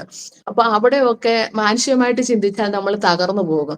പക്ഷെ ദൈവം അറിയത്തില്ല, ദൈവത്തിന്റെ കൃപ. ഇന്ന് അതൊക്കെ പറയുമ്പോൾ പോലും എൻ്റെ നെഞ്ചു പൊട്ടും. പക്ഷെ അന്നൊക്കെ അതൊക്കെ എങ്ങനെ തരണം ചെയ്തു എന്ന് ചോദിച്ചാൽ കർത്താവിന്റെ കൃപയെന്നല്ലാതെ എനിക്കൊന്നും പറയാനില്ല. ദൈവം എന്നെ അത്ഭുതകരമായിട്ട് അവിടെ എല്ലാം അതെല്ലാം ഫേസ് ചെയ്യുവാൻ താങ്ങി. അതുപോലെ അദ്ദേഹത്തിന്റെ കാല് ഡ്രസ് ചെയ്യാൻ, ഞാനാണെങ്കിൽ പിന്നെ 12th പഠിക്കുമ്പോൾ സയൻസ് ആണ് എടുത്ത് പഠിച്ചത്. അപ്പോൾ ലാബിൽ ബ്ലഡ് ടെസ്റ്റ് ചെയ്യുന്ന അങ്ങനെയുള്ള ടെസ്റ്റിൽ ബ്ലഡ് കണ്ടാൽ തലചുറ്റി വീഴുന്ന ഒരു വ്യക്തിയായിരുന്നു ഞാൻ. പക്ഷെ അദ്ദേഹത്തിന്റെ ഹോസ്പിറ്റൽ ലൈഫിൽ കൂടെ നിന്ന് അദ്ദേഹത്തിന്റെ മുറിവുകൾ ക്ലീൻ ചെയ്യാനും ഡ്രസ്സിങ് ചെയ്യാനും മരുന്ന് വെച്ച് കെട്ടാനും ഒക്കെ ദൈവം എന്നെ പഠിപ്പിച്ചു. അത്രയും ബ്ലഡ് കണ്ടാൽ തലചുറ്റി വീഴുന്ന ഞാനാണ് അദ്ദേഹത്തിന്റെ മുറിവ് ദിനം പ്രതി ഡ്രസ്സ് ചെയ്ത് കൊടുക്കുന്നത്, അതുപോലെ ബാൻഡേജ് അഴിക്കുന്നതും മുറിവ് ക്ലീൻ ചെയ്യാനും ഒക്കെ ദൈവം എന്നെ പഠിപ്പിച്ചു. പല ഘട്ടങ്ങളിലായിട്ട് ആ ഭയമെല്ലാം ദൈവം എന്നിൽ നിന്ന് മാറ്റി. അങ്ങനെ ഞങ്ങള് ആ സമയത്ത് എന്ന് വെച്ചാൽ നമുക്കൊരു റൂമൊന്നും എടുത്ത് താമസിക്കാനുള്ള സാമ്പത്തികവും കാര്യങ്ങളും ഒന്നുമില്ല. കാരണം വിവാഹം കഴിഞ്ഞ അദ്ദേഹം ജോലിക്കൊന്നും പോയിട്ടില്ല. അതുകൊണ്ട് തന്നെ നമുക്ക് പരിചയമുള്ള ഒരു ആന്റിയുടെ റൂമിലായിരുന്നു അന്ന് നമ്മൾ താമസിക്കുന്നത്. അങ്ങനെ അദ്ദേഹത്തിന്റെ ഓപ്പറേഷൻ കഴിഞ്ഞപ്പോൾ ഈ വീട് 1 മണിക്കൂർ ദൂരമുണ്ട് ഈ ഹോസ്പിറ്റലിൽ നിന്ന്. അപ്പൊ നമുക്ക് ഒന്നിടവിട്ട് ഡ്രസ്സിങ്ങിന് വേണ്ടി വരണം. അപ്പൊ 2 കാലിലും പ്ലാസ്റ്റർ ഇട്ടേക്കാണ്. അപ്പൊ നമുക്ക് അത്രയും ട്രാവൽ ചെയ്ത് അദ്ദേഹമായിട്ട് വരാനുള്ള പ്രയാസം കാരണം നമ്മുടെ സഭയിലെ ദേവദാസൻ പറഞ്ഞു ഹോസ്പിറ്റലിനടുത്ത് തന്നെ നമുക്കൊരു റൂം എടുക്കാവെന്ന് പറഞ്ഞു. അങ്ങനെ ആ, അദ്ദേഹം പോയൊരു റൂം കണ്ട്, ഈ പാസ്റ്റർ പോയൊരു റൂം കണ്ട് എല്ലാം ഫിക്സ് ചെയ്ത് ചാവിയൊക്കെ വാങ്ങിച്ചു. ഞങ്ങൾ ഹോസ്പിറ്റലിൽ നിന്ന് ഡിസ്ചാർജ് ആയി നേരെ അങ്ങോട്ടാ പോകുന്നത്. അവിടെ ചെന്ന് ഈ ദേവദാസൻ എൻ്റെ കയ്യിൽ ചാവി തന്നു. ഞാൻ വാതിൽ തുറന്നു നോക്കുമ്പോൾ പൊടിയും മാറാലയൊക്കെ പിടിച്ച് ഒരു താമസമൊന്നും മാസങ്ങളായിട്ട് താമസമില്ലാതെ അടഞ്ഞു കിടന്ന ഒരു മുറി. അപ്പൊ ഞാൻ കരുതി, ദൈവമേ, ഈ റൂമിനകത്ത് എങ്ങനെ താമസിക്കും? കാരണം രണ്ട് കാലിലും പ്ലാസ്റ്റർ ഇട്ട് അദ്ദേഹത്തെ കൊണ്ടുവന്നേക്കാണ്. അപ്പൊ ഇത് 5ാമത്തെ നിലയിലാണ്, എന്നിട്ട് ടെറസിന്റെ മുകളിലുള്ള ഒരു റൂമാണ്. എന്നിട്ട് ഞാൻ തൊട്ടടുത്ത റൂമിനകത്തുനിന്ന് അവരോട് ചോദിച്ചിട്ട് ഒരു ചെയർ വാങ്ങിച്ചോണ്ട് വന്ന് എന്റെ ഹസ്ബൻഡിനെ അതേൽ ഇരുത്തിയിട്ടാണ് ഞാൻ റൂം തുറന്നു നോക്കുമ്പോ ഇതിനകത്ത് ഒരു സാധനങ്ങളും ഇല്ല. ഞാൻ വിചാരിച്ചു, ഈ ആളിനെ എങ്ങനെ ഇതിനകത്ത് കിടത്തും, അല്ലെങ്കിൽ എങ്ങനെ ഭക്ഷണം ഉണ്ടാക്കി കൊടുക്കും എന്ന് ഞാൻ ചോദിച്ചു. അപ്പ കർത്താവിനോട് ചോദിച്ചു, ഞാൻ എന്താ ചെയ്യേണ്ട? കാരണം എനിക്ക് ഒരു ഐഡിയയും കിട്ടുന്നില്ല. അപ്പോഴ് ഞാൻ പെട്ടെന്ന് എന്ത് ചെയ്തു, ഈ തൊട്ടടുത്ത വീട്ടിൽ ആന്റിയോട് ചെന്നിട്ട് ചോദിച്ചിട്ട് അവിടുന്ന് ബക്കറ്റും ചൂലും വാങ്ങിച്ചു. ഞാൻ പറഞ്ഞു, റൂം വാഷ് ചെയ്യാനാ തരുമോന്ന് ചോദിച്ചപ്പോ അവര് തന്നു. മലയാളികളാ. അപ്പം ഞാൻ അവരുടെ കയ്യിൽ നിന്ന് ബക്കറ്റും ചൂലും വാങ്ങിച്ചുകൊണ്ട് വന്ന് വെള്ളം പിടിച്ചുകൊണ്ട് വന്ന് റൂം എല്ലാം നന്നായിട്ട് വാഷ് ചെയ്ത് എല്ലാം വൃത്തിയാക്കിയപ്പം ഫാൻ പോലും ഇല്ല അതൊന്ന് ഉണങ്ങാന്. അപ്പൊ ഞാൻ ജനലും വാതിലും ഒക്കെ തുറന്നിട്ട് ഇത് ഉണങ്ങാൻ വേണ്ടി. അപ്പൊ അദ്ദേഹം ഇങ്ങനെ ചെയറിൽ ഇങ്ങനെ കാല് താഴോട്ട് വെച്ചിരിക്കും. അപ്പൊ കാലിൽ നീര് കൊള്ളാൻ തുടങ്ങി. കാലങ്ങനെ ഒത്തിരി സമയം വെക്കാൻ പറ്റത്തില്ല. ഇപ്പം മനസ്സിനുള്ളിൽ വിഷമമുണ്ട്, എന്ത് ചെയ്യും, പുള്ളിയെ നിലത്ത് കിടത്താൻ പറ്റത്തില്ലല്ലോ. അന്നേരം ഞാൻ വിചാരിച്ചു, ദൈവമേ എന്ത് ചെയ്യും? കുറെ സമയം കഴിഞ്ഞ് കാറ്റൊക്കെ കൊണ്ട് റൂം എല്ലാം ഉണങ്ങി കഴിഞ്ഞപ്പോ ഈ ദേവദാസൻ തന്നെ പറഞ്ഞ അദ്ദേഹത്തിന്റെ വീട്ടിൽ 2 കട്ടിലുണ്ട്, ഒരെണ്ണം എടുത്തോണ്ട് വരാം, വിനോദ് ബ്രദറിന് തൽക്കാലം കിടക്കാൻ വേണ്ടി ഒരു കട്ടിൽ എടുത്തോണ്ട് വരാന്ന് പറഞ്ഞു.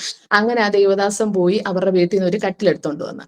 അത് കൊണ്ടുവന്ന് ഈ റൂം ഉണങ്ങി കഴിഞ്ഞപ്പോൾ അതിനകത്ത് ഇട്ട് കഴിഞ്ഞപ്പം ഞാൻ ബക്കറ്റൊക്കെ വാങ്ങിച്ച് ആ വീട്ടിൽ ആന്റി വന്നിട്ട് പറഞ്ഞു, അവര് പുതിയ ബെഡ് വാങ്ങിച്ചപ്പോൾ പഴയ ഒരു ബെഡ് സൈഡിൽ വെച്ചിട്ടുണ്ട്, അത് തരാമെന്നും പറഞ്ഞ് അവര് ചെന്നിട്ട് ആ പഴയ ബെഡ് കൊണ്ടുവന്ന് ഈ കട്ടിലിൽ ഇങ്ങനെ വിരിച്ച് 2 പില്ലോയും കൊണ്ടുവച്ച് കഴിഞ്ഞപ്പോൾ ഞാൻ വേഗം അപ്പൊ ഞങ്ങളുടെ തുണി വെച്ചേക്കുന്ന ബാഗ് മാത്രമേ ഉള്ളൂ. അപ്പൊ ഞാൻ വേഗം ബെഡ്ഷീറ്റ് എടുത്ത് അതിൽ വിരിച്ചു. അപ്പൊ എന്നിട്ട് അദ്ദേഹത്തെ അതേ കിടത്തി. അപ്പൊ എനിക്കൊരു സമാധാനമായ, അദ്ദേഹത്തിന് കിടക്കാനുള്ള സൗകര്യം ആയല്ലോ എന്നോർത്ത് ഞാൻ ദൈവത്തിന് സ്തോത്രം ചെയ്തു. ഇനി അദ്ദേഹത്തിന് മെഡിസിൻ കൊടുക്കണം, അതിനു മുമ്പ് ആഹാരം കൊടുക്കണം. അപ്പൊ അതിനി എന്ത് ചെയ്യുമെന്ന് അറിയത്തില്ല, കാരണം എന്റെ കയ്യിൽ ഒരു സ്പൂണ് പോലും ഇല്ല. അപ്പൊ അങ്ങനെ ഞാൻ വിചാരിച്ച, കർത്താവെ അടുത്ത സ്റ്റെപ്പ് എന്തുവാ? അപ്പോ ഞങ്ങളെ കാണാനായിട്ട് ഈ ഹോസ്പിറ്റലിൽ ഉണ്ടായിരുന്ന ആ നേഴ്സ്, ആ ആന്റി ഞങ്ങളെ കാണാനായിട്ട് വന്ന ആ സമയത്ത് അവരപ്പോ അവരുടെ വീട്ടിൽ നിന്ന് ഒരു ബോക്സ് നിറയെ പാത്രം, അത്യാവശ്യം 2 ഗ്ലാസ്, 2 പ്ലേറ്റ്, 2 സ്പൂൺ ഒക്കെ ആയിട്ട് അവര് ഞങ്ങളെ കാണാൻ വന്നു.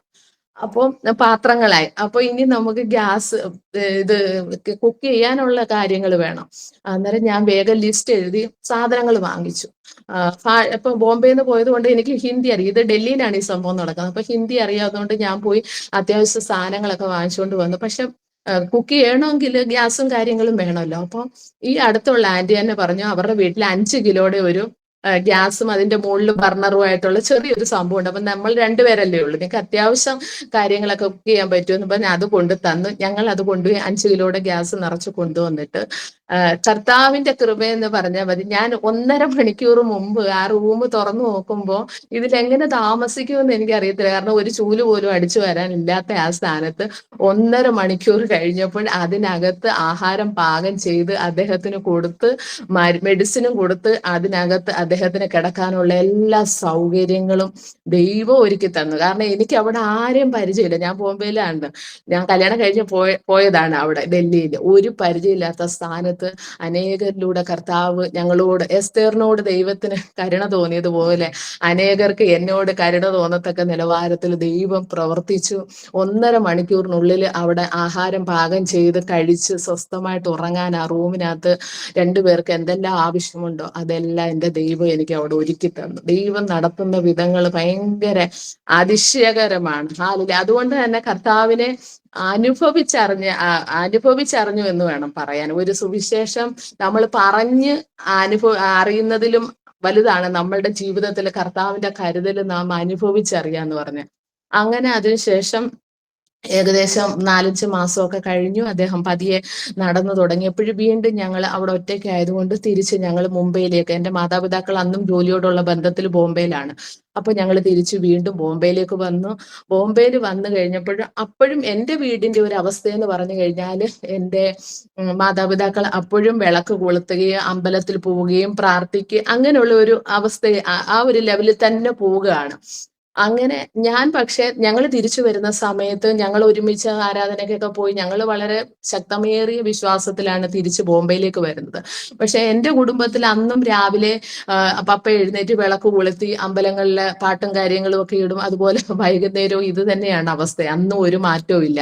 അപ്പോൾ രാവിലെ വൈകുന്നേരം ഒക്കെ ഞാൻ ഇങ്ങനെ വീട്ടിലിരുന്ന് ബൈബിള് വായിക്കുമ്പോഴും പപ്പ ഇങ്ങോട്ട് വന്നിട്ട് വിളക്ക് കൊളുത്തിയിട്ട് അമ്പലത്തിലെ പാട്ടിടും. അപ്പൊ എനിക്ക് ഡിസ്റ്റർബ് ആകും. അങ്ങനെ ദിനം പ്രതി അങ്ങനെ ചെയ്തു തുടങ്ങിയപ്പം അപ്പൊ എനിക്ക് ഒട്ടും പ്രാർത്ഥിക്കാൻ പറ്റാത്ത ഒരു അന്തരീക്ഷമില്ല വീട്ടില്.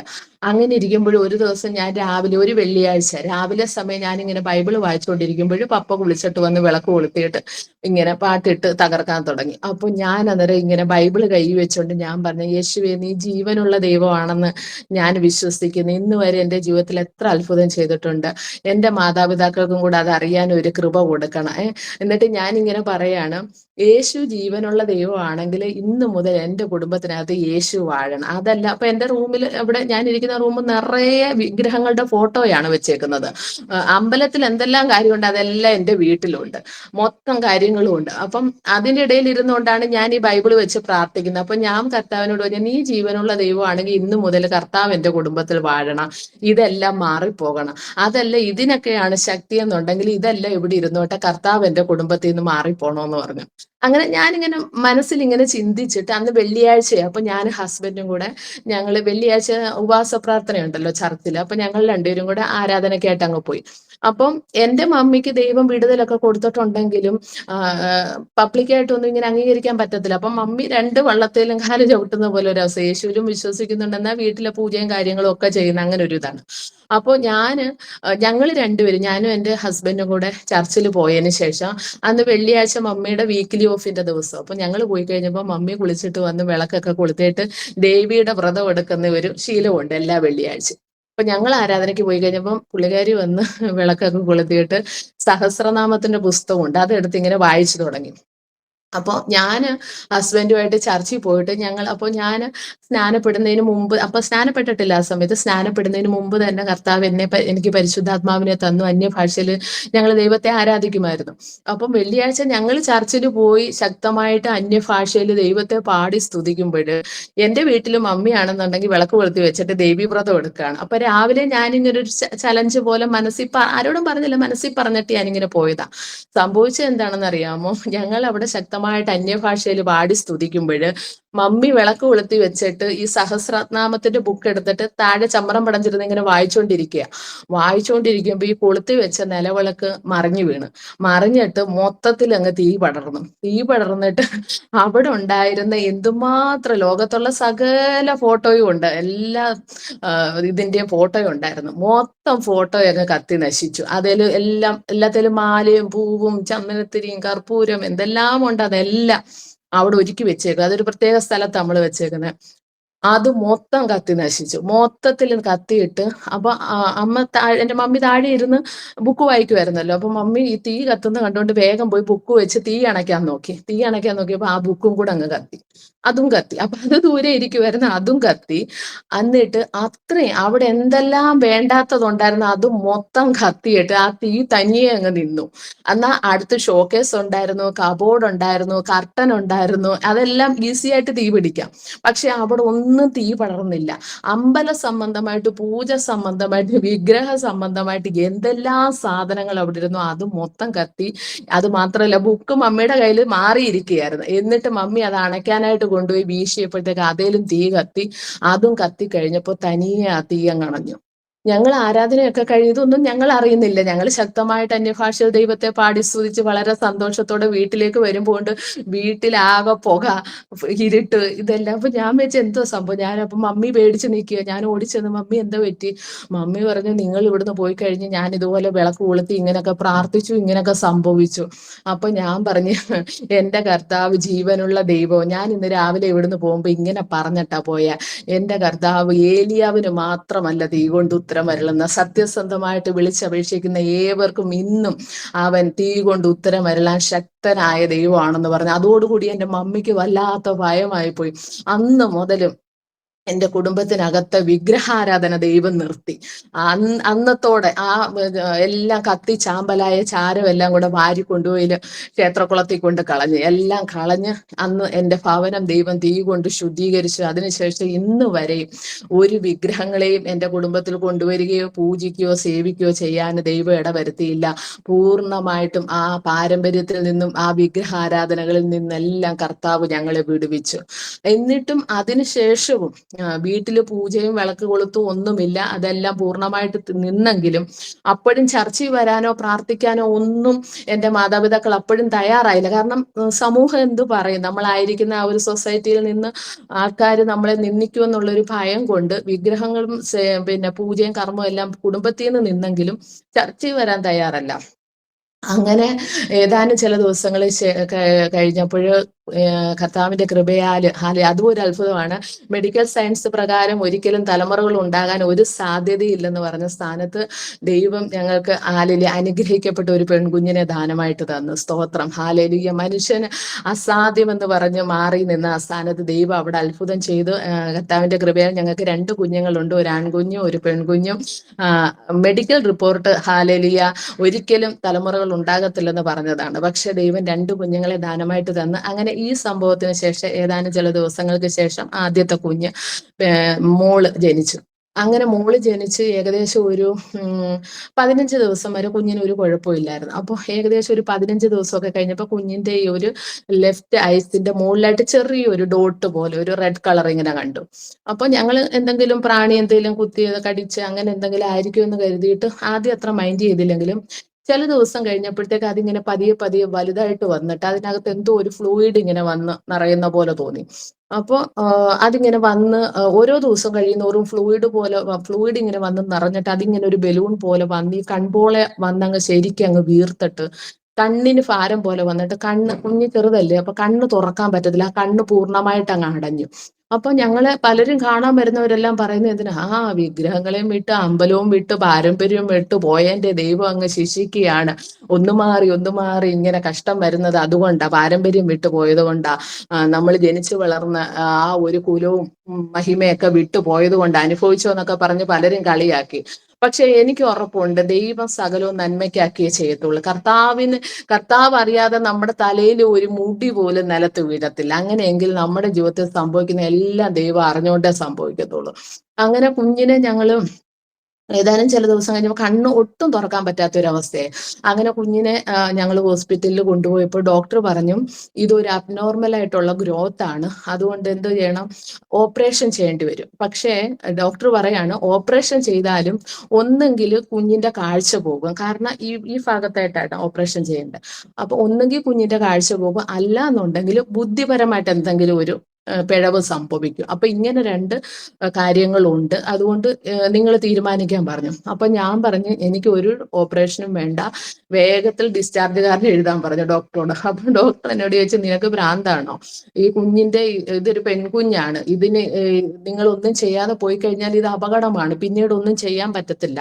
അപ്പൊ ഞാൻ ആ ഡോക്ടറോട് പറഞ്ഞു എന്റെ മമ്മിക്ക് ബ്രസ്റ്റ് ക്യാൻസറിൽ നിന്ന് അത്ഭുതകരമായിട്ട് ദൈവം സൗഖ്യം കൊടുത്തു. എന്റെ ഹസ്ബൻഡിന്റെ 2 കാലും ശരീരത്തിൽ നിന്ന് വേർപെട്ടു പോയ സ്ഥാനത്ത് ഒരു നഖം പോലും കട്ട് ചെയ്യാൻ ഇടവരാതെ ദൈവം 2 കാലുകളും കൊടുത്തിട്ടുണ്ടെങ്കിൽ എൻ്റെ കുഞ്ഞിനും ദൈവം സൗഖ്യം കൊടുക്കും, അതുകൊണ്ട് എനിക്ക് ഡിസ്ചാർജ് വേണമെന്ന് പറഞ്ഞു. അങ്ങനെ കമ്പൽസറി ആയിട്ട് നമ്മൾ നിർബന്ധിച്ച് പറഞ്ഞ് ആ ഡോക്ടറെ കൊണ്ട് ഡിസ്ചാർജ് എഴുതി വാങ്ങിച്ചു. എന്നിട്ട് അവർ പറഞ്ഞ് എന്തെങ്കിലും ഇതുണ്ടെങ്കിൽ ഞങ്ങൾ റിസ്ക് എടുക്കത്തില്ല. ഞാൻ പറഞ്ഞു വേണ്ട, ഞങ്ങൾ വരുത്തില്ലെന്ന് പറഞ്ഞു. അങ്ങനെ നമ്മൾ വിശ്വാസത്താൽ ഹല്ലേലൂയ അവിടുന്ന് ഡിസ്ചാർജ് വാങ്ങിച്ച് കുഞ്ഞിനെ ആയിട്ട് വീട്ടിലേക്ക് വന്നു. അപ്പൊ ഏകദേശം 20 ദിവസം പ്രായമായിട്ടേ ഉള്ളൂ കുഞ്ഞിന്. എന്നിട്ട് ഞാനും എൻ്റെ ഹസ്ബൻഡും കൂടെ ഡെയിലി കരം കോർത്ത് പിടിച്ചിരുന്ന വിശ്വാസത്തോടെ കുഞ്ഞിന് വേണ്ടി ഞങ്ങൾ ഉപവസിച്ച് പ്രാർത്ഥിക്കാൻ തുടങ്ങി. അങ്ങനെ പ്രാർത്ഥിക്കുമ്പോൾ അതുവരെ ഞങ്ങൾ ചർച്ചിലൊക്കെ പോവായിരുന്നെങ്കിലും എൻ്റെ പപ്പയും മമ്മിയും ഒന്നും ഇതിലില്ലാത്തതുകൊണ്ട് ചർച്ചിൽ നിന്ന് ആരും നമ്മുടെ വീട്ടിൽ വരാനുള്ള സാധ്യതയില്ലായിരുന്നു. അപ്പോൾ ഇങ്ങനൊരു സംഭവം വന്ന് ഞങ്ങൾ 2 പേരും വീട്ടിലിരുന്ന് പ്രാർത്ഥിക്കുന്നെന്ന് അറിഞ്ഞപ്പോൾ നമ്മുടെ സഭയിലെ എല്ലാവരും നമ്മുടെ വീട്ടിൽ ഞങ്ങളോടൊപ്പം വന്നിരുന്ന് പ്രാർത്ഥിക്കാൻ തുടങ്ങി. അപ്പൊ സഭയ്ക്ക് എൻ്റെ കുടുംബത്തിൽ വരാൻ ദൈവം അവസരം ഒരുക്കി. അങ്ങനെ എൻ്റെ സഭയിലുള്ളവരെല്ലാം കുടുംബത്തിൽ വന്ന് ഞങ്ങൾ ഒരുമിച്ച് പ്രാർത്ഥിക്കാൻ തുടങ്ങിയപ്പം എൻ്റെ പപ്പയുടെയും മമ്മിയുടെയും മനസ്സിൽ ചിന്തിച്ചു നോക്ക്, അന്യരായിട്ട് ഞങ്ങളുമായിട്ട് യാതൊരു ബന്ധവും ഇല്ലാത്ത ആൾക്കാർ എൻ്റെ കുഞ്ഞിന് വേണ്ടി എൻ്റെ കുടുംബത്തിൽ വന്ന് കണ്ണുനീരോടെ പ്രാർത്ഥിക്കുമ്പോഴേ എന്റെ മാതാപിതാക്കൾക്ക് മാറിയിരിക്കാൻ പറ്റൂ. അവരുടെ ആദ്യത്തെ പേരക്കുട്ടിയാണ്. അപ്പോൾ എന്നെക്കാളും ഇഷ്ടമാണ് എന്റെ കുഞ്ഞിനെ അവർക്ക്. അപ്പൊ ആ കുഞ്ഞിന്റെ കാര്യം വന്നപ്പോൾ അവർക്ക് മാറിയിരിക്കാൻ പറ്റില്ല. ദൈവം ഒരുക്കുന്ന വഴികൾ നോക്കിക്കണം.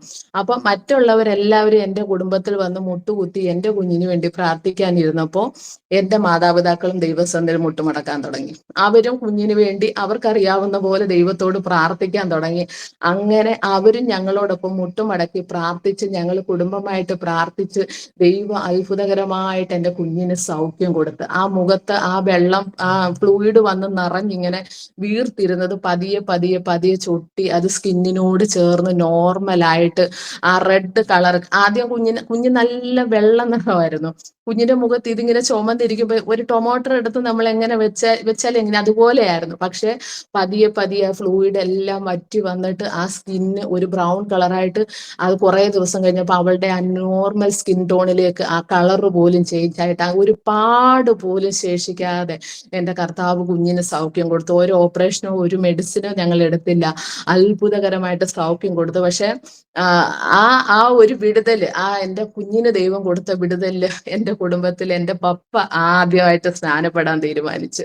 കാരണം എനിക്കൊരു വിശ്വാസം ഉണ്ടായിരുന്നു എൻ്റെ മമ്മി ഒരു പക്ഷേ സ്നാനപ്പെടുമായിരിക്കും. കാരണം മമ്മിക്ക് വിശ്വാസമുണ്ട്. പക്ഷെ ഞാൻ പറഞ്ഞല്ലോ ഇങ്ങനെയൊക്കെയുള്ള ഒരു അയ്യപ്പ സേവാ മണ്ഡലിന്റെ പ്രസിഡന്റ് സ്ഥാനത്തൊക്കെ നിൽക്കുന്ന ഒരാള് പെട്ടെന്ന് സ്നാനപ്പെടും. പക്ഷെ എൻ്റെ കുടുംബത്തിൽ കർത്താവ് അവിടെ അത്ഭുതം ചെയ്ത് എൻ്റെ പപ്പയാണ് ആദ്യം ഞങ്ങളോടൊപ്പം സ്നാനപ്പെട്ടത്. എൻ്റെ പപ്പയും ഞാനും എൻ്റെ ഹസ്ബൻഡുമാണ് ആദ്യമായിട്ട് സ്നാനപ്പെട്ട് കർത്താവിനോട് ചേർന്ന്. അതിനുശേഷം ഏകദേശം ഒരു വർഷം കഴിഞ്ഞപ്പോൾ അതുവരെ എൻ്റെ മമ്മി അല്പമായിട്ട് മാറി നിന്നെങ്കിലും ഒരു വർഷം കഴിഞ്ഞപ്പോൾ എൻ്റെ മമ്മിയെ ദൈവം ലിയ സ്നാനപ്പെടാൻ കൃപ ചെയ്തു. അപ്പോഴും ആ സമയത്തും എൻ്റെ ഹസ്ബൻഡിന് ജോലിയും കാര്യങ്ങളും ഒന്നും ആയിട്ടില്ലായിരുന്നു. അപ്പം ഒരുപാട് പ്രയാസങ്ങളും അത്ഭുതങ്ങൾ ഒരു സൈഡിൽ നടക്കുന്നുണ്ട്. എന്നാൽ വളരെ കഷ്ടമേറിയ ഒരു സാഹചര്യത്തിലൂടെയാണ് ആ സമയത്ത് ഞങ്ങൾ കടന്നു പോകുന്നത്. അങ്ങനെ ഞങ്ങൾ ജോലിയോടുള്ള ബന്ധത്തിലും ദൈവസന്നിധിയിലും ഞങ്ങൾ ഉപവസിച്ചു പ്രാർത്ഥിച്ചു. അപ്പൊ അതിനു മുമ്പായിട്ട് അദ്ദേഹത്തിന്റെ പാസ്പോർട്ട് എക്സ്പയർഡ് ആയി പോയായിരുന്നു. അപ്പോൾ ഈ ട്രീറ്റ്മെന്റിന്റെ ഒക്കെ ഭാഗമായിട്ട് നമുക്കത് റിന്യൂ ചെയ്യാൻ പറ്റില്ലായിരുന്നു. അപ്പൊ അങ്ങനെ ഇരുന്നപ്പോൾ ഈ കാര്യങ്ങളൊക്കെ കഴിഞ്ഞപ്പോൾ ഞങ്ങൾ അത് റിന്യൂ ചെയ്യാനായിട്ട് പാസ്പോർട്ട് ഓഫീസിലേക്ക് കൊണ്ടുപോയി. അപ്പൊ ആ സമയത്തും അദ്ദേഹം ഇങ്ങനെ സ്റ്റിക്കിലാണ് പതുക്കെ പതുക്കെ നടക്കുകയാണ്. അപ്പോൾ ഈ പാസ്പോർട്ട് ഓഫീസറുടെ മുമ്പിൽ ഇത് കൊടുത്തിട്ട് റിന്യൂ ചെയ്യുന്ന കാര്യം പറഞ്ഞപ്പോൾ പുള്ളി എൻ്റെ ഹസ്ബൻഡിനെ ഒന്ന് നോക്കി. കാരണം സ്റ്റിക്കിലാണ് വന്നേക്കുന്നത്. അപ്പൊ നോക്കിയിട്ട് പറഞ്ഞു, ഈ വിനോദിന് എന്തിനാ പാസ്പോർട്ട്? സാധാരണ വിദേശ രാജ്യങ്ങളിലൊക്കെ യാത്ര ചെയ്യുന്നവരല്ലേ പാസ്പോർട്ട് ഉപയോഗിക്കുന്നത്, നിനക്ക് ഇവിടെ തന്നെ നേരം വണ്ണം നടക്കാത്ത നിനക്ക് എന്തിനാ പാസ്പോർട്ട് എന്നൊക്കെ പറഞ്ഞ് അദ്ദേഹത്തെ ഒരുപാട് കളിയാക്കി. അന്നേരം പറഞ്ഞില്ല സാറേ എനിക്ക് ഇത് റിന്യൂ ചെയ്ത് തരണമെന്ന് പറഞ്ഞു. എന്നിട്ട് കുറേ കളിയാക്കലിന് ശേഷം അദ്ദേഹം ആ പാസ്പോർട്ട് റിന്യൂ ചെയ്തു കൊടുത്തു. മനുഷ്യരുടെ വിചാരമല്ല നമ്മളെ കുറിച്ച് ദൈവത്തിനുള്ള പദ്ധതി കേട്ടോ. അദ്ദേഹം ചിന്തിച്ചപ്പോൾ ഈ കാലുവയ്യാത്ത ഈ വ്യക്തി ഈ പാസ്പോർട്ട് എടുത്തിട്ട് എന്ത് ചെയ്യാനാ? പക്ഷെ ദൈവത്തിന്റെ പദ്ധതി മറ്റൊന്നായിരുന്നു. പിന്നെ പാസ്പോർട്ട് എടുത്തിട്ട് എന്താ ആവശ്യം, ഇതുകൊണ്ട് ഒരു പ്രയോജനമില്ല എന്ന് പറഞ്ഞ് അദ്ദേഹം റിന്യൂ ചെയ്ത് തന്ന അതേ പാസ്പോർട്ടിൽ ഏകദേശം 17 വിദേശ രാജ്യങ്ങളുടെ വിസ സ്റ്റാമ്പ് അടിക്കാൻ ദൈവം കൃപ ചെയ്തു. 17 വിദേശ രാജ്യങ്ങളില് കർത്താവ് അയച്ചു. ഒരു പൈസ ചെലവില്ലാതെ കമ്പനിയുടെ ചെലവില് ഒരു ടിക്കറ്റ് പോലും എടുക്കേണ്ടി വരാതെ അതേ പാസ്പോർട്ടിൽ 17 വിദേശ രാജ്യങ്ങളുടെ വിസ സ്റ്റാമ്പ് അടിക്കുവാൻ കർത്താവ് കൃപ ചെയ്തു. മനുഷ്യര് നമ്മുടെ മുഖത്ത് നോക്കി പറയുന്നതല്ല നമ്മുടെ ഭാവി. പലരും എന്നോട് ചോദിച്ചതാ ഈ കാലുവയ്യാത്ത ആളെ വിവാഹം കഴിച്ചിട്ട് എങ്ങനെ ജീവിക്കുമെന്ന്. പക്ഷെ ഇന്ന് എനിക്ക് പറയാൻ പറ്റും, ജീവിക്കുകയാണെങ്കിൽ ഇങ്ങനെ ജീവിക്കണമെന്ന് പറയത്തക്ക നിലവാരത്തിൽ ദൈവം ഞങ്ങളെ അനുഗ്രഹിച്ചു. അതുപോലെ എൻ്റെ കുടുംബത്തിൽ ഞങ്ങൾ കർത്താവിനെ അറിഞ്ഞതുകൊണ്ട് എല്ലാം വിട്ട് ഞങ്ങൾക്ക് ഇറങ്ങേണ്ടി വന്നു. എൻ്റെ മാതാപിതാക്കളൊക്കെ രക്ഷിക്കപ്പെട്ടു, സ്നാനപ്പെട്ടു. പക്ഷെ എൻ്റെ കുടുംബത്തിൽ എന്ന് പറയുമ്പോൾ തറവാട്ടിൽ നമ്മുടെ എല്ലാ ചാർച്ചക്കാര് ബന്ധുക്കാരൊക്കെ നമ്മൾ യേശുവിനെ രക്ഷിതാവായി സ്വീകരിച്ചതുകൊണ്ട് അവർക്കൊക്കെ നാണക്കേടാണ്. നമ്മൾ അച്ചായന്മാരുടെ കൂടെ തുള്ളാൻ പോയെന്നും പറഞ്ഞിട്ട് അങ്ങനെ പല അപവാദങ്ങളൊക്കെ പറഞ്ഞ് നമ്മളെ കുടുംബത്തിൽ നിന്ന് ശരിക്കും പറഞ്ഞാൽ പടിയടച്ച് പിണ്ടം വെക്കുമെന്ന് പറയും ഹൈന്ദവരുടെ കാര്യം പറഞ്ഞ. അങ്ങനെ നമ്മൾ അതായത് മരിച്ചവരെ അവരുമായിട്ട് പിന്നെ യാതൊരു ബന്ധവുമില്ല, മരിച്ചവരെ പോലെ എണ്ണി നമ്മുടെ കുടുംബത്തിൽ ഒരു കല്യാണം നടന്നാലോ ഒരു മരണം നടന്നാലോ ഒരു ജനനം നടന്നാലോ ഒന്നും നമ്മളെ അറിയിക്കത്തില്ല. കാരണം അവരുടെ ലിസ്റ്റിൽ നമ്മളില്ല, നമ്മൾ മരിച്ചവരുടെ കൂട്ടത്തിൽ അവരെ എണ്ണപ്പെട്ടു.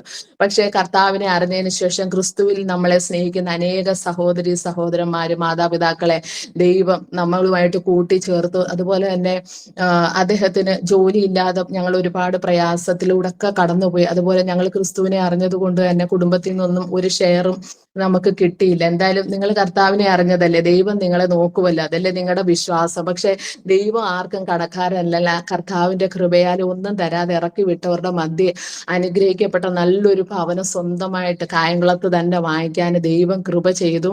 ഇപ്പൊ ഞങ്ങൾ കുടുംബമായിട്ട് മുംബൈയിലാണെങ്കിൽ എല്ലാ മാസവും അവിടെ പരസ്യയോഗം നടത്തുന്നുണ്ട് കർത്താവിന്റെ കൃപയാല്. നമ്മളുടെ ആ ദേശം എന്ന് പറഞ്ഞാല് ബന്ധുക്കോസ്തമെന്ന് മാത്രമല്ല, വിശ്വാസികളെന്ന് മാത്രമല്ല, ഒരു സാമുദായിക, അതായത് എന്താ പറയുന്ന മർത്തോമ, യാക്കോബ, അങ്ങനെ പോലുമുള്ള ഒരു ആൾക്കാരില്ല നമ്മുടെ ആ ദേശത്ത്. മൊത്തം ഹിന്ദുക്കളാണ്, മൊത്തം അമ്പലവും പൂജയും അങ്ങനെയുള്ള ഒരു ഗ്രൂപ്പാണ് ആ ദേശത്ത്. അവരുടെ മധ്യേ കർത്താവ് ഞങ്ങളെ വിളിച്ചു വേർതിരിച്ചു. ദൈവം അവിടെ ഒരു അനുഗ്രഹിക്കപ്പെട്ട ഭവനം സ്വന്തമായിട്ട് വാങ്ങിക്കാൻ കൃപ ചെയ്തതുകൊണ്ട് ഇപ്പൊ എല്ലാ മാസവും കായംകുളത്ത് മോനച്ചൻ പാസ്റ്ററുടെ സഭയിൽ നിന്ന് ആൾക്കാർ വന്ന്, നാളെ ദൈവം അനുവദിച്ചാൽ നാളെ രാവിലെയും എൻ്റെ വീട്ടിൽ പരസ്യയോഗമാണ്. അവിടെ ശക്തമായിട്ട് ദൈവത്തിന്റെ സുവിശേഷം അറിയിക്കാൻ ദൈവം, കാരണം ആരും നമ്മളോട് എതിർക്കത്തില്ല. കാരണം ഞങ്ങൾ ജീവിക്കുന്ന സാക്ഷികളാണ് അവരുടെ മധ്യ. കാരണം വിനുവേട്ടന്റെ ആ ഒരു സംഭവം തന്നെ നമ്മൾ പറയാതെ തന്നെ ആ ദേശക്കാർക്ക് അറിയാവുന്നത് കൊണ്ട് കർത്താവാണ് വിടുവിച്ചതെന്ന് പൂർണ്ണ ബോധ്യമുള്ളതുകൊണ്ട് നമ്മുടെ കുടുംബത്തിൽ അങ്ങനെ ഒരു സുവിശേഷ പ്രവർത്തനം ഒന്നും വെച്ചാൽ ആരും തടയത്തില്ല. വളരെ ശക്തമായിട്ട് അവിടെ കർത്താവിന്റെ വേല നടക്കുന്നു. അതുപോലെ തന്നെ മുംബൈയിലും ഇപ്പോൾ ഞാൻ ഇരിക്കുന്നത് വാടക വീട്ടിലാണ്. പക്ഷെ ദൈവം അനുവദിച്ചാല് 2-3 മാസത്തിനുള്ളിൽ ഉൽവയില് ഇവിടെയും സ്വന്തമായിട്ട് ഒരു ഭവനം കർത്താവിന്റെ കൃപയാല് വാങ്ങിപ്പാന് ദൈവം കൃപ ചെയ്ത്, അങ്ങനെ എങ്ങനെ ജീവിക്കുമെന്ന് ചോദിച്ചവരുടെ മധ്യ അനുഗ്രഹിക്കപ്പെട്ട നിലയിൽ ജീവിപ്പാന് ദൈവം കൃപ ചെയ്തു. ഹല്ലേലൂയ. അതുപോലെ അദ്ദേഹത്തിന്റെ ജോലി, ഞങ്ങൾ ദൈവസന്നിധിയിൽ ഉപവസിച്ച് പ്രാർത്ഥിച്ചു. അദ്ദേഹത്തിന് ജോലി ലഭിച്ചത് ഷിപ്പിലായിരുന്നു. ഷിപ്പിലാണ് ദൈവം ജോലി ഒരുക്കി കൊടുത്തത്. എന്നാൽ ഷിപ്പിൽ ജോലി ചെയ്യുന്നവർക്ക് അറിയാം, നമ്മൾ ഓരോ പ്രൊജക്റ്റിന് വേണ്ടി അവർ പോകുമ്പോഴും അവർക്ക് ഫയർ ആൻഡ് സേഫ്റ്റിയുടെ ഒരു ട്രെയിനിങ് അവർക്ക് കൊടുക്കും. കാരണം സമുദ്രത്തിൽ വെച്ച് എന്തെങ്കിലും ഒരു അപകടം നടന്നാൽ അതിൽ നിന്ന് രക്ഷപ്പെടാനുള്ള ഒരു ട്രെയിനിങ് ആണ് അവർക്ക്. അപ്പൊ അത് ഇപ്രകാരമാണ്: ഹെലികോപ്റ്ററിൽ നിന്ന് ഇങ്ങനെ വയറിട്ടിട്ട് അതിലൂടെ ഊർന്നിറങ്ങുക, അല്ലെങ്കിൽ വെള്ളത്തിനടിയിൽ, സമുദ്രത്തിനടിയിൽ ഇത്ര മിനിറ്റ് ശ്വാസം പിടിച്ചിരിക്കുക വെള്ളത്തിനടിയിൽ, അതുപോലെ കടലിൽ നീന്താൻ പഠിപ്പിക്കുക, അങ്ങനെയൊക്കെ. അപ്പം ഒന്ന് ചിന്തിച്ചു നോക്കിയേ, 2 കാലുകളിലും അസ്ഥിയില്ലാത്ത ഒരു വ്യക്തി കടലിൽ നീന്തുക എന്ന് പറഞ്ഞാൽ മാനുഷികമായിട്ട് ചിന്തിക്കാൻ പോലും നമുക്ക് കഴിയത്തില്ല. പക്ഷെ കർത്താവിന്റെ കൃപയാൽ ഓരോ പ്രൊജക്റ്റിനും ഓരോ വർഷവും അവർ പോകുന്ന പുതിയ വർക്കുകളിൽ എല്ലാ വർഷവും ഈ ട്രെയിനിങ് അവർക്കുണ്ട്. ഇത്രയും നാള്, ഏകദേശം എൻ്റെ വിവാഹം കഴിഞ്ഞിട്ട് 18 വർഷമായി. ഈ 18 വർഷവും നടക്കുന്ന ട്രെയിനിങ്ങിൽ A ഗ്രേഡ് സർട്ടിഫിക്കറ്റോട് കൂടിയാണ് കർത്താവ് ജയം കൊടുക്കുന്നത്. ഹല്ലേലൂയ. ദൈവത്തിന്റെ അത്ഭുതമെന്നേ ഞങ്ങൾക്ക് പറയാൻ പറ്റത്തുള്ളൂ. കർത്താവിനെ അറിയുന്നത് ഒരിക്കലും വ്യർത്ഥാവല്ല. ഞങ്ങളുടെ ജീവിതം കൊണ്ട്, ഞങ്ങളുടെ കുടുംബത്തിൽ ദൈവത്തെ അറിഞ്ഞ ഞങ്ങൾ ഓരോരുത്തരും അവന്റെ സാക്ഷികളാണ്. എൻ്റെ ഹസ്ബൻഡ്, എൻ്റെ കുഞ്ഞ്, എൻ്റെ മാതാവ്, അതുപോലെ തന്നെ എൻ്റെ പപ്പയ്ക്ക് ഒരിക്കലും ഇങ്ങനെ ചെവിക്കുള്ളിൽ ഭയങ്കര ശക്തമായ വേദന വന്നു. ഞങ്ങൾ ഹോസ്പിറ്റലിൽ കൊണ്ട് കാണിക്കുമ്പോൾ, അതായത് ഇവിടെ നെരൂളിൽ ഹോസ്പിറ്റലിൽ കൊണ്ട് കാണിക്കുമ്പോൾ അവർ സ്കാനിങ് ചെയ്തിട്ട് പറഞ്ഞ് തലയ്ക്കുള്ളിൽ ട്യൂമറാണ്, ഇത് ക്യാൻസറിന്റെ ലാസ്റ്റ് സ്റ്റേജ് ആണ്, ഒന്നും ചെയ്യാൻ പറ്റത്തില്ലെന്ന് പറഞ്ഞു. അപ്പോൾ ഞങ്ങൾ ഇതേ റിപ്പോർട്ടുമായിട്ട് ഈ ബോംബെയിൽ തന്നെ 2 ENT ഹോസ്പിറ്റലുകളിൽ, പ്രൈവറ്റ് ഹോസ്പിറ്റലിലും ഗവൺമെന്റ് ഹോസ്പിറ്റലിലും 2ഇടത്തും ഞങ്ങൾ കൊണ്ട് കാണിച്ചപ്പോഴും അവിടെ എല്ലാം എടുത്ത സ്കാനിങ്ങിൽ അവർ പറഞ്ഞു ഇത് ബ്രെയിൻ ട്യൂമർ ആണ്, 4th സ്റ്റേജ് ആണ്, ഒന്നും ചെയ്യാൻ പറ്റത്തില്ല, ടാറ്റ ഹോസ്പിറ്റലിൽ ട്രീറ്റ്മെന്റ് ചെയ്യണമെന്ന് പറഞ്ഞു. പക്ഷെ അന്നേരത്തെ ആ ഒരു അവസ്ഥയിൽ ഞാനും എൻ്റെ കുഞ്ഞും ഒക്കെ ഒറ്റയ്ക്ക് ഇവിടെ ഉള്ളത് കൊണ്ട് പപ്പയെ നാട്ടിൽ കൊണ്ടുപോയി ട്രീറ്റ്മെന്റ് ചെയ്യാൻ വേണ്ടി, ഞങ്ങൾ ക്യാൻസറിന്റെ ട്രീറ്റ്മെന്റ് ചെയ്യാൻ വേണ്ടി തന്നെ ആലപ്പുഴ വണ്ടാനം മെഡിക്കൽ കോളേജിൽ ഞങ്ങൾ കൊണ്ടുപോയി. അവിടെ ചെന്ന് ഞങ്ങൾ ക്യാൻസറിന്റെ OPD കാണിച്ചു. അപ്പം ഡോക്ടറോട് കാര്യങ്ങൾ പറഞ്ഞു, ഈ 3 റിപ്പോർട്ടും കാണിച്ചു. ഞങ്ങൾ പറഞ്ഞു 3 ഹോസ്പിറ്റലിൽ, പ്രൈവറ്റിലും ഗവൺമെന്റിലും മാറി മാറി എടുത്ത റിപ്പോർട്ടുകളെല്ലാം ബ്രെയിൻ ട്യൂമർ ആണെന്ന റിപ്പോർട്ട്. അതെല്ലാം ഞങ്ങൾ കാണിച്ചപ്പം, ഇപ്പൊ മെഡിക്കൽ കോളേജിൽ നമുക്കറിയാലോ, അവർ പുറത്തുനിന്ന് കൊണ്ടുവരുന്ന ഒരു റിപ്പോർട്ടും എടുക്കത്തില്ല, അവർ ആദ്യം തൊട്ടേ അവിടെ എല്ലാം ചെയ്യും. അപ്പൊ അവർ പറഞ്ഞു ഇതൊന്നും ഞങ്ങൾക്ക് കാണണ്ട, ഞങ്ങൾ ഇവിടെ എല്ലാം ചെയ്ത് ടെസ്റ്റ് ചെയ്യാന്ന് പറഞ്ഞു. അപ്പൊ അവിടെ ടെസ്റ്റിന് വിധേയമാക്കി ഞങ്ങൾ ദൈവസന്നിധിയിൽ പ്രാർത്ഥിച്ചുകൊണ്ടിരുന്നു. അവിടുത്തെ ടെസ്റ്റിന്റെ റിപ്പോർട്ട് വന്നു, വെറുതെ ഒരു സ്റ്റാർച്ച് മാത്രമാണ്, അവിടെ ഒരു ക്യാൻസറും ഇല്ല, ഒരു ട്യൂമറും ഇല്ല. അവിടുത്തെ റിപ്പോർട്ട് നോർമലായിട്ട് വരുവാൻ ദൈവം ഇടയാക്കി തീർത്തു. 3 ഹോസ്പിറ്റലിലെ സ്പെഷ്യലിസ്റ്റ് ഡോക്ടർമാർ ഒരേ സ്വരത്തിൽ പറഞ്ഞതാ ബ്രെയിൻ ട്യൂമറിന്റെ 4th സ്റ്റേജ് ആണെന്ന്. പക്ഷെ പ്രാർത്ഥനയാൽ കർത്താവ് അവിടെയും അത്ഭുതം ചെയ്ത് ഇന്ന് എൻ്റെ മാതാപിതാക്കളെല്ലാം അനുഗ്രഹത്തോടെയും ആയുസ്സോടെയും ദൈവം സൂക്ഷിക്കുന്നു.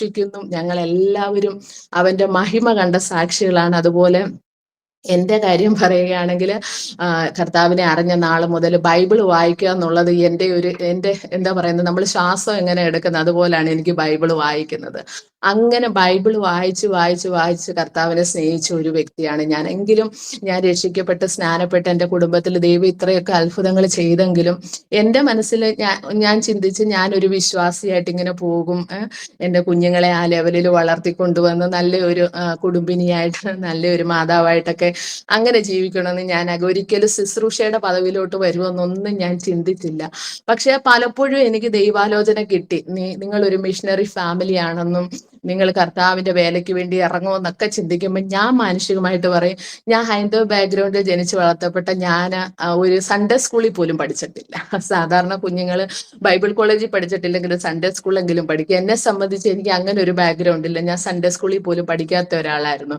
പക്ഷേ കർത്താവിന്റെ കൃപയാൽ നമുക്കറിയാം ബോംബെയിലൊക്കെ കൊറോണ ഏറ്റവും കൂടുതൽ ബാധിച്ച 2019, 20 ആ സമയങ്ങളിലൊക്കെ നമുക്ക് പുറത്തിറങ്ങാനോ സുവിശേഷം പറയാനോ ഒന്നും പറ്റാത്ത ആ സമയത്തൊക്കെ ദൈവസന്നിധിയിൽ ഇരുന്ന് പ്രാർത്ഥിക്കുമ്പോഴെല്ലാം കർത്താവ് പറയും, ശക്തമായ സുവിശേഷത്തിന് വേണ്ടി ദൈവം നിന്നെ ഇറക്കുമെന്ന്. അപ്പോഴൊക്കെ ഞാൻ ചോദിക്കും, കർത്താവ് നോർമലായിട്ട് പോലും നമുക്ക് വെളിയിൽ ഇറങ്ങി ഒന്നും, പ്രത്യേകിച്ച് ഞങ്ങളൊക്കെ പാർക്കുന്ന ആ ഏരിയയിൽ രാഷ്ട്രീയപരമായിട്ടൊക്കെ ചിന്തിച്ച് നമുക്ക് പബ്ലിക്കായിട്ടൊന്നും അങ്ങനെ പോകാൻ പറ്റാത്ത ഒരു ഏരിയ ആണ്. പക്ഷെ അങ്ങനെ ദൈവസന്നിധിയിൽ പ്രാർത്ഥിക്കുമ്പോഴാണ് കർത്താവ് എനിക്കൊരു ഓൺലൈൻ മിനിസ്ട്രിയെ കുറിച്ചുള്ള ഒരു ദൈവിക ആലോചന തന്നു. പക്ഷെ അപ്പോഴും ഞാൻ മടിച്ചു. ഞാൻ പറഞ്ഞ, കർത്താവ് ഒരു സൺഡേ സ്കൂൾ പോലും പഠിക്കാത്ത ഞാൻ എങ്ങനെ ശുശ്രൂഷ ചെയ്യും? പക്ഷെ ദൈവം പറഞ്ഞു, എന്റെ ശബ്ദത്തിന് മുമ്പാകെ നീ വലയിറക്കുക. ഞാൻ കർത്താവിൽ വിശ്വസിച്ച് അങ്ങനെ പതിയെ ഞാൻ മഹനീയം വോയിസ് ഓഫ് നേഷൻസ് എന്ന് പറഞ്ഞ ഒരു യൂട്യൂബ് ചാനൽ ഓപ്പൺ ചെയ്തു. അതിൽ ആഴ്ചയിൽ ഒരു ചെറിയ മെസ്സേജ് അങ്ങനെ മലയാളത്തിൽ ദൈവം എനിക്ക്, അതായത് ദൈവസന്നിധിയിൽ ഞാനിങ്ങനെ പ്രാർത്ഥിക്കുമ്പോൾ, അല്ലെങ്കിൽ എനിക്ക് പ്രത്യേകിച്ച് ദർശനവും വെളിപ്പാടും ഒക്കെ കിട്ടുന്ന കിച്ചനകത്ത് ജോലി ചെയ്യുമ്പോഴും പച്ചക്കറി അരിഞ്ഞുകൊണ്ടിരിക്കുമ്പോഴും അങ്ങനെയൊക്കെ നമ്മൾ ദൈവവചനം ധ്യാനിച്ചുകൊണ്ടിരിക്കുമ്പോൾ കർത്താവ് ഇങ്ങനെ ഓരോ ആലോചനകൾ പറഞ്ഞുതരും. ഈ ചെറുപ്പം മുതലേ ബൈബിൾ വായിക്കുന്നുണ്ട്, വചനം അറിയാം എനിക്ക്, പക്ഷെ റെഫറൻസ് എടുത്ത് പറയാൻ അറിയത്തില്ല.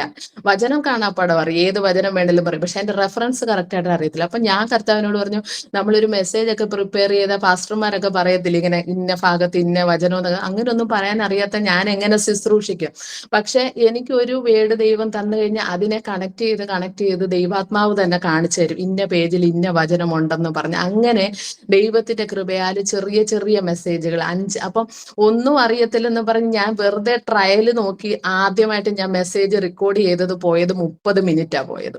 ഒരു റീടേക്ക് പോലും എടുക്കാതെ വെറുതെ ഞാനിങ്ങനെ മൊബൈൽ ഓൺ ചെയ്ത് വെച്ചിട്ട് ഞാനിങ്ങനെ പറഞ്ഞു നോക്കുകയാണ്, ഇതൊന്ന് ട്രൈ ചെയ്ത് നോക്കാൻ പറ്റുമോ എന്ന്. പക്ഷെ ഞാൻ അങ്ങനെ ചെയ്ത് നോക്കിയ ആ ഒരു മെസ്സേജ് ഞാൻ പറഞ്ഞു തീർന്നത് 30 മിനിറ്റ് കൊണ്ടാണ്. അതാണ് എൻ്റെ ഫസ്റ്റ് വീഡിയോ ആയിട്ട് ഞാൻ എൻ്റെ യൂട്യൂബിൽ അപ്ലോഡ് ചെയ്ത്. അന്ന് പരിശുദ്ധാത്മാവ് നിങ്ങളുടെ മേൽ വരുമ്പോൾ എന്നുള്ള സബ്ജക്റ്റിനെ കുറിച്ചാണ് ഞാൻ അന്ന് സംസാരിച്ചത്. അങ്ങനെ 30 മിനിറ്റ് ആയിട്ടാണ് ആദ്യത്തെ വീഡിയോ, എൻ്റെ ട്രയൽ വീഡിയോ ആണ് എൻ്റെ ഫസ്റ്റ് വീഡിയോ ആയിട്ട് യൂട്യൂബിൽ ഞാൻ അപ്ലോഡ് ചെയ്തത്. അങ്ങനെ ഏകദേശം ഒരു വർഷം ഇങ്ങനെ 10 മിനിറ്റ് 15 മിനിറ്റ് ഉള്ള ചെറിയ മെസ്സേജുകളായിട്ട് ഞാൻ ഇങ്ങനെ ഇട്ടു തുടങ്ങിയപ്പോൾ ഈ 2025 ആദ്യമായപ്പോൾ ദൈവത്തിന്, അതായത് കഴിഞ്ഞ വർഷം ഡിസംബറിൽ ദൈവസന്നിധിയിൽ ഉപവസിച്ച് പ്രാർത്ഥിക്കുമ്പോൾ കർത്താവ് എന്നോട് ഒരു ശബ്ദം കേൾപ്പിച്ചു, വോയിസ് ഓഫ് നേഷൻസ് എന്ന്. അപ്പൊ ഞാൻ കരുതി എങ്ങനെ, കാരണം നമ്മൾ ബോംബെയിലായതുകൊണ്ട് അല്പം ഹിന്ദിയും മറാഠിയും ഇംഗ്ലീഷും എല്ലാം നമ്മൾ പറയും, പക്ഷെ അതൊരു മെസ്സേജ് ഒക്കെ ആയിട്ട് പ്രിപ്പയർ ചെയ്ത് ഒരു പബ്ലിക് പ്ലാറ്റ്ഫോമിൽ ഇടുക എന്ന് പറഞ്ഞാൽ അത്ര ധൈര്യമൊന്നും എനിക്കില്ല. അപ്പൊ ഞാൻ കർത്താവിനോട് പറഞ്ഞപ്പോൾ ദൈവം എന്നെ വീണ്ടും ബലപ്പെടുത്തി, ജ്ഞാനികളെ ലജ്ജിപ്പാൻ ഭോഷത്വമായത് ഞാൻ തെരഞ്ഞെടുത്തു. അങ്ങനെ ദൈവത്തിന്റെ കൃപയിൽ ആശ്രയിച്ചു.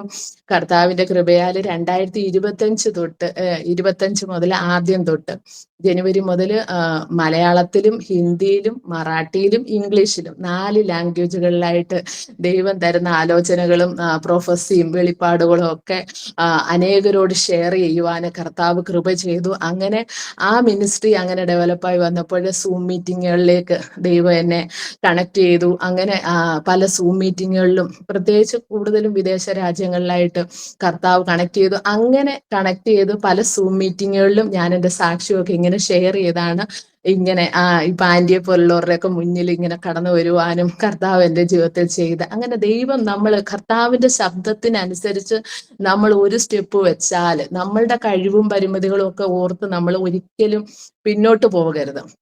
കാരണം ഞാൻ പറഞ്ഞത് സൺഡേ സ്കൂൾ പോലും പഠിക്കാത്ത ഒരു എന്നെയാണ് ദൈവം ഇങ്ങനെ മിനിസ്ട്രിയുടെ ലെവലിലേക്ക് ഓരോ തലങ്ങളിലായിട്ട് ദൈവം ഉപയോഗിച്ചുകൊണ്ടിരിക്കുന്നു. അതിനുശേഷം പ്രെയർ ലൈൻ സ്റ്റാർട്ട് ചെയ്യാൻ കർത്താവ് കൃപ ചെയ്തു. ഇപ്പൊ ഫുൾ ടൈം മിനിസ്ട്രിയിലേക്ക് ദൈവം എന്നെ ആക്കി വെച്ചിരിക്കുന്നു. ഇങ്ങനെയുള്ള മീഡിയയിൽ വന്ന് കർത്താവിനെ സാക്ഷീകരിപ്പാൻ അനേകർക്ക് അത് ആശ്വാസവും വിടുതലുമായി തീരുന്നുണ്ട്. അതിനായിട്ട് ദൈവം കുടുംബമായിട്ട് ഞങ്ങളെ ഒരുക്കി. അദ്ദേഹം ജോലിയോടുള്ള ബന്ധത്തിൽ ഇപ്പൊ സൗദിയിലാണ് എങ്കിലും വരും ദിവസങ്ങളിൽ ഹാലലി ഇപ്പൊ നമുക്ക് ജോലി അത്യാവശ്യമായതുകൊണ്ടാണ്, കാരണം വേറൊരു വരുമാന മാർഗം നമുക്കില്ല. എങ്കിലും അധികം താമസിയാതെ കർത്താവിന്റെ സമയം അടുക്കുമ്പോൾ അദ്ദേഹം ഒരുമിച്ച് കർത്താവ് അയക്കുന്നിടങ്ങളിലെല്ലാം പോയി അവന്റെ മഹിമ കണ്ട സാക്ഷ്യം ഹാലലി അനേകരോട് പറഞ്ഞ് കർത്താവിന് വേണ്ടി ജീവിക്കണമെന്ന് ആഗ്രഹമേ ഉള്ളൂ. ദൈവം ദാനമായിട്ട് 2 കുഞ്ഞുങ്ങളെ തന്ന് ഞങ്ങൾ രണ്ടുപേരും ഹൈന്ദവ ബാക്ക്ഗ്രൗണ്ടിൽ നിന്ന് രക്ഷിക്കപ്പെട്ടു വന്നെങ്കിലും എൻ്റെ കുഞ്ഞുങ്ങൾക്ക് ഇന്ന് വരെ അങ്ങനെ ഒരു അറിവേ ഇല്ല. ഞങ്ങൾ ഹൈന്ദവ ബാക്ക്ഗ്രൗണ്ടിൽ ഉണ്ടായിരുന്നെന്നോ അമ്പലം എന്താണെന്നോ പൂജ എന്താണെന്നോ ഒന്നും അറിയാതെ ഞങ്ങൾ രക്ഷിക്കപ്പെട്ട് സ്നാനപ്പെട്ടതിന് ശേഷം 2 കുഞ്ഞുങ്ങളെ ദൈവം ദാനം തന്ന കർത്താവിന്റെ വഴിയിൽ കർത്താവിന്റെ പത്യോപദേശത്തിലും സൺഡേ സ്കൂൾ പഠിച്ചും യൂത്ത് മിനിസ്ട്രിയിലും ഒക്കെ ആയിട്ട് വർഷിപ്പ് മിനിസ്ട്രിയിലും ഒക്കെ ആയിട്ട് കുഞ്ഞുങ്ങളെയും ദൈവം ശക്തമായിട്ട് ഉപയോഗിച്ചുകൊണ്ടിരിക്കുന്നു. മോള് BA പഠിക്കുന്നു, മോന് 4ാം ക്ലാസ്സിൽ പഠിക്കുന്നു. അതും രണ്ടുപേരും വലിയ ഒരു അത്ഭുതമാണ്. മെഡിക്കൽ സയൻസ് തലമുറകൾ ഉണ്ടാകത്തില്ലെന്ന് പറഞ്ഞ സ്ഥാനത്ത് ദൈവം തന്ന 2 ദാനങ്ങളാണ്. കർത്താവിന്റെ കൃപയാൽ ഇന്ന് ഞങ്ങൾ മുംബൈയുടെ ദേശത്ത് ആയിരിക്കുന്നു. അപ്പോൾ തന്നെ ഓൺലൈൻ മിനിസ്ട്രിയിലൂടെ അനേക ഇടങ്ങളിൽ കർത്താവിനെ ഉയർത്തുവാൻ ദൈവം ഞങ്ങളെ സഹായിച്ചുകൊണ്ടിരിക്കുന്നു. തീർച്ചയായിട്ടും നിങ്ങൾ എന്നെ കാണുന്ന പ്രേക്ഷകരോട് എനിക്ക് പറയാനുള്ള ഒന്നാണ്, ദൈവ ശബ്ദം കേട്ടാൽ നമ്മൾ സ്റ്റെപ്പ് വെക്കുക. ഒരിക്കലും ദൈവത്തിന്റെ ആലോചനകളെ നമ്മുടെ ബുദ്ധി കൊണ്ടോ നമ്മുടെ കഴിവ് കൊണ്ടോ അളക്കാൻ നിൽക്കരുത്. കാരണം ദൈവത്തിന് വേണ്ടി നാം ഒരു സ്റ്റെപ്പ് വെച്ചാൽ അവൻ നമ്മളോടൊപ്പം 2 സ്റ്റെപ്പ് മുന്നോട്ട് വെക്കും. കർത്താവിന്റെ വചനം എന്താ പറയുക, ദൈവത്തോട് അടുത്ത് വരുവിൻ എന്നാൽ അവൻ നിങ്ങളോട് അടുത്ത് വരും. അപ്പോൾ നമുക്ക് ദൈവത്തിന് വേണ്ടി പ്രയോജനപ്പെടാൻ ആഗ്രഹമുണ്ടെങ്കിലും പലപ്പോഴും നമ്മുടെ സാഹചര്യങ്ങളും നമ്മുടെ അവസ്ഥകളും ഒക്കെ നോക്കി ആരെങ്കിലും പിന്മാറി നിൽക്കുന്നുണ്ടെങ്കിൽ അവരോടാ ദൈവത്തിന്റെ ആത്മാവ് പറയുന്നത്, നിങ്ങളുടെ സാഹചര്യങ്ങളോ നിങ്ങളുടെ പരിമിതികൾക്കൊത്തവണ്ണമല്ല പരിശുദ്ധാത്മാവിന്റെ കരങ്ങളിൽ നിങ്ങളെ ഏൽപ്പിച്ചു കൊടുക്കുമെങ്കിൽ തീർച്ചയായിട്ടും നിങ്ങൾ ആഗ്രഹിക്കുന്നതിലും അത്യന്തം പരമായിട്ട് കർത്താവിന് വേണ്ടി നിങ്ങൾക്ക് പ്രയോജനപ്പെടാൻ കഴിയും. ഞാൻ അതിന് ഉത്തമ ഉദാഹരണമാണ്. എൻ്റെ കുടുംബം അവന്റെ മഹിമ കണ്ട സാക്ഷികളാണ്. ആമേൻ. സ്തോത്രം.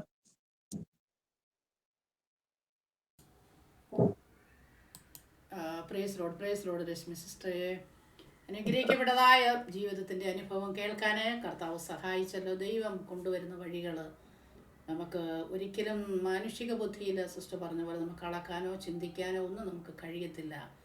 ദൈവം ഒരു വ്യക്തിയെ കണ്ടിട്ടുണ്ടെങ്കിൽ കർത്താവ് അവനെ തിരഞ്ഞെടുത്ത് കർത്താവിൻ്റെ മഹത്വമേറിയ ശുശ്രൂഷയിൽ ദൈവമാക്കി തീർക്കും. ഹല്ലേലൂയ, സ്തോത്രം.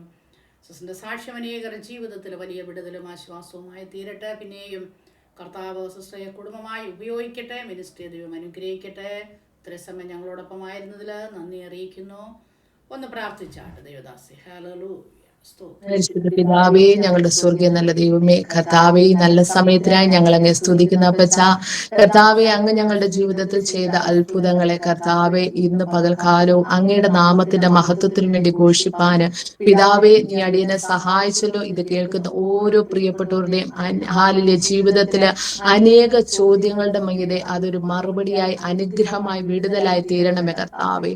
ഇത് വാച്ച് ചെയ്യുന്ന ഓരോ പ്രിയപ്പെട്ടവരുടെ ജീവിതത്തിലും കർത്താവെ ഞങ്ങളുടെ ജീവിതത്തിൽ ക്രിയ ചെയ്ത അതേ ആത്മാവിന്റെ ശക്തി ഇറങ്ങി അവരുടെ വിഷയങ്ങളിലും അതൊരു അത്ഭുതമായി വിടുതലായി തീരുവാൻ എൻ്റെ ദൈവം സഹായിക്കണമേ എന്ന് പ്രാർത്ഥിക്കുന്ന വിളിച്ച ദൈവം വിശ്വസ്തനാണെന്ന്, അവൻ ഒരു നാൾ ഉപേക്ഷിക്കുന്നവനല്ലെന്ന് കർത്താവെ, അവൻ എല്ലാ നാളും നമ്മളോട് കൂടെയുള്ള കർത്താവാണെന്ന് തെളിയിപ്പാൻ തക്കവണ്ണം ദൈവം ഞങ്ങളുടെ ജീവിതത്തെ കുടുംബമായി ഇത്രത്തോളം അനുഗ്രഹിച്ചല്ലോ. ആ സാക്ഷ്യം പിതാവെ ഈ മീഡിയയിലൂടെ എവിടെയൊക്കെയോ കടന്നു ചെല്ലുന്നു, ആരൊക്കെ കേൾക്കുന്ന അവരുടെ എല്ലാം ജീവിതത്തിൽ അതൊരനുഗ്രഹമായി വിടുതലായി അത്ഭുതമായി മാറുവാൻ അപ്പാ അടിയൻ ഒരുമിച്ച് പ്രാർത്ഥിക്കുന്ന കർത്താവേ, അവിടുന്ന് ഇതിലൂടെ ചെയ്യുവാൻ പോകുന്ന വൻ കാര്യങ്ങൾക്കായി ഞങ്ങൾ സ്തോത്രം ചെയ്യുന്നു. അനേകരുടെ ഹൃദയങ്ങളെ അത് തൊടുവാൻ പോകുന്നതിനായി സ്തുതിക്കുന്ന പിതാവേ, ഈ സാക്ഷ്യത്തിലൂടെ അനേകർ ദൈവരാജ്യത്തിലേക്ക് പ്രവേശിപ്പാൻ അപ്പാ അവിടുന്ന് ഇടയാക്കുന്നതിനായി നന്ദി കർത്താവേ.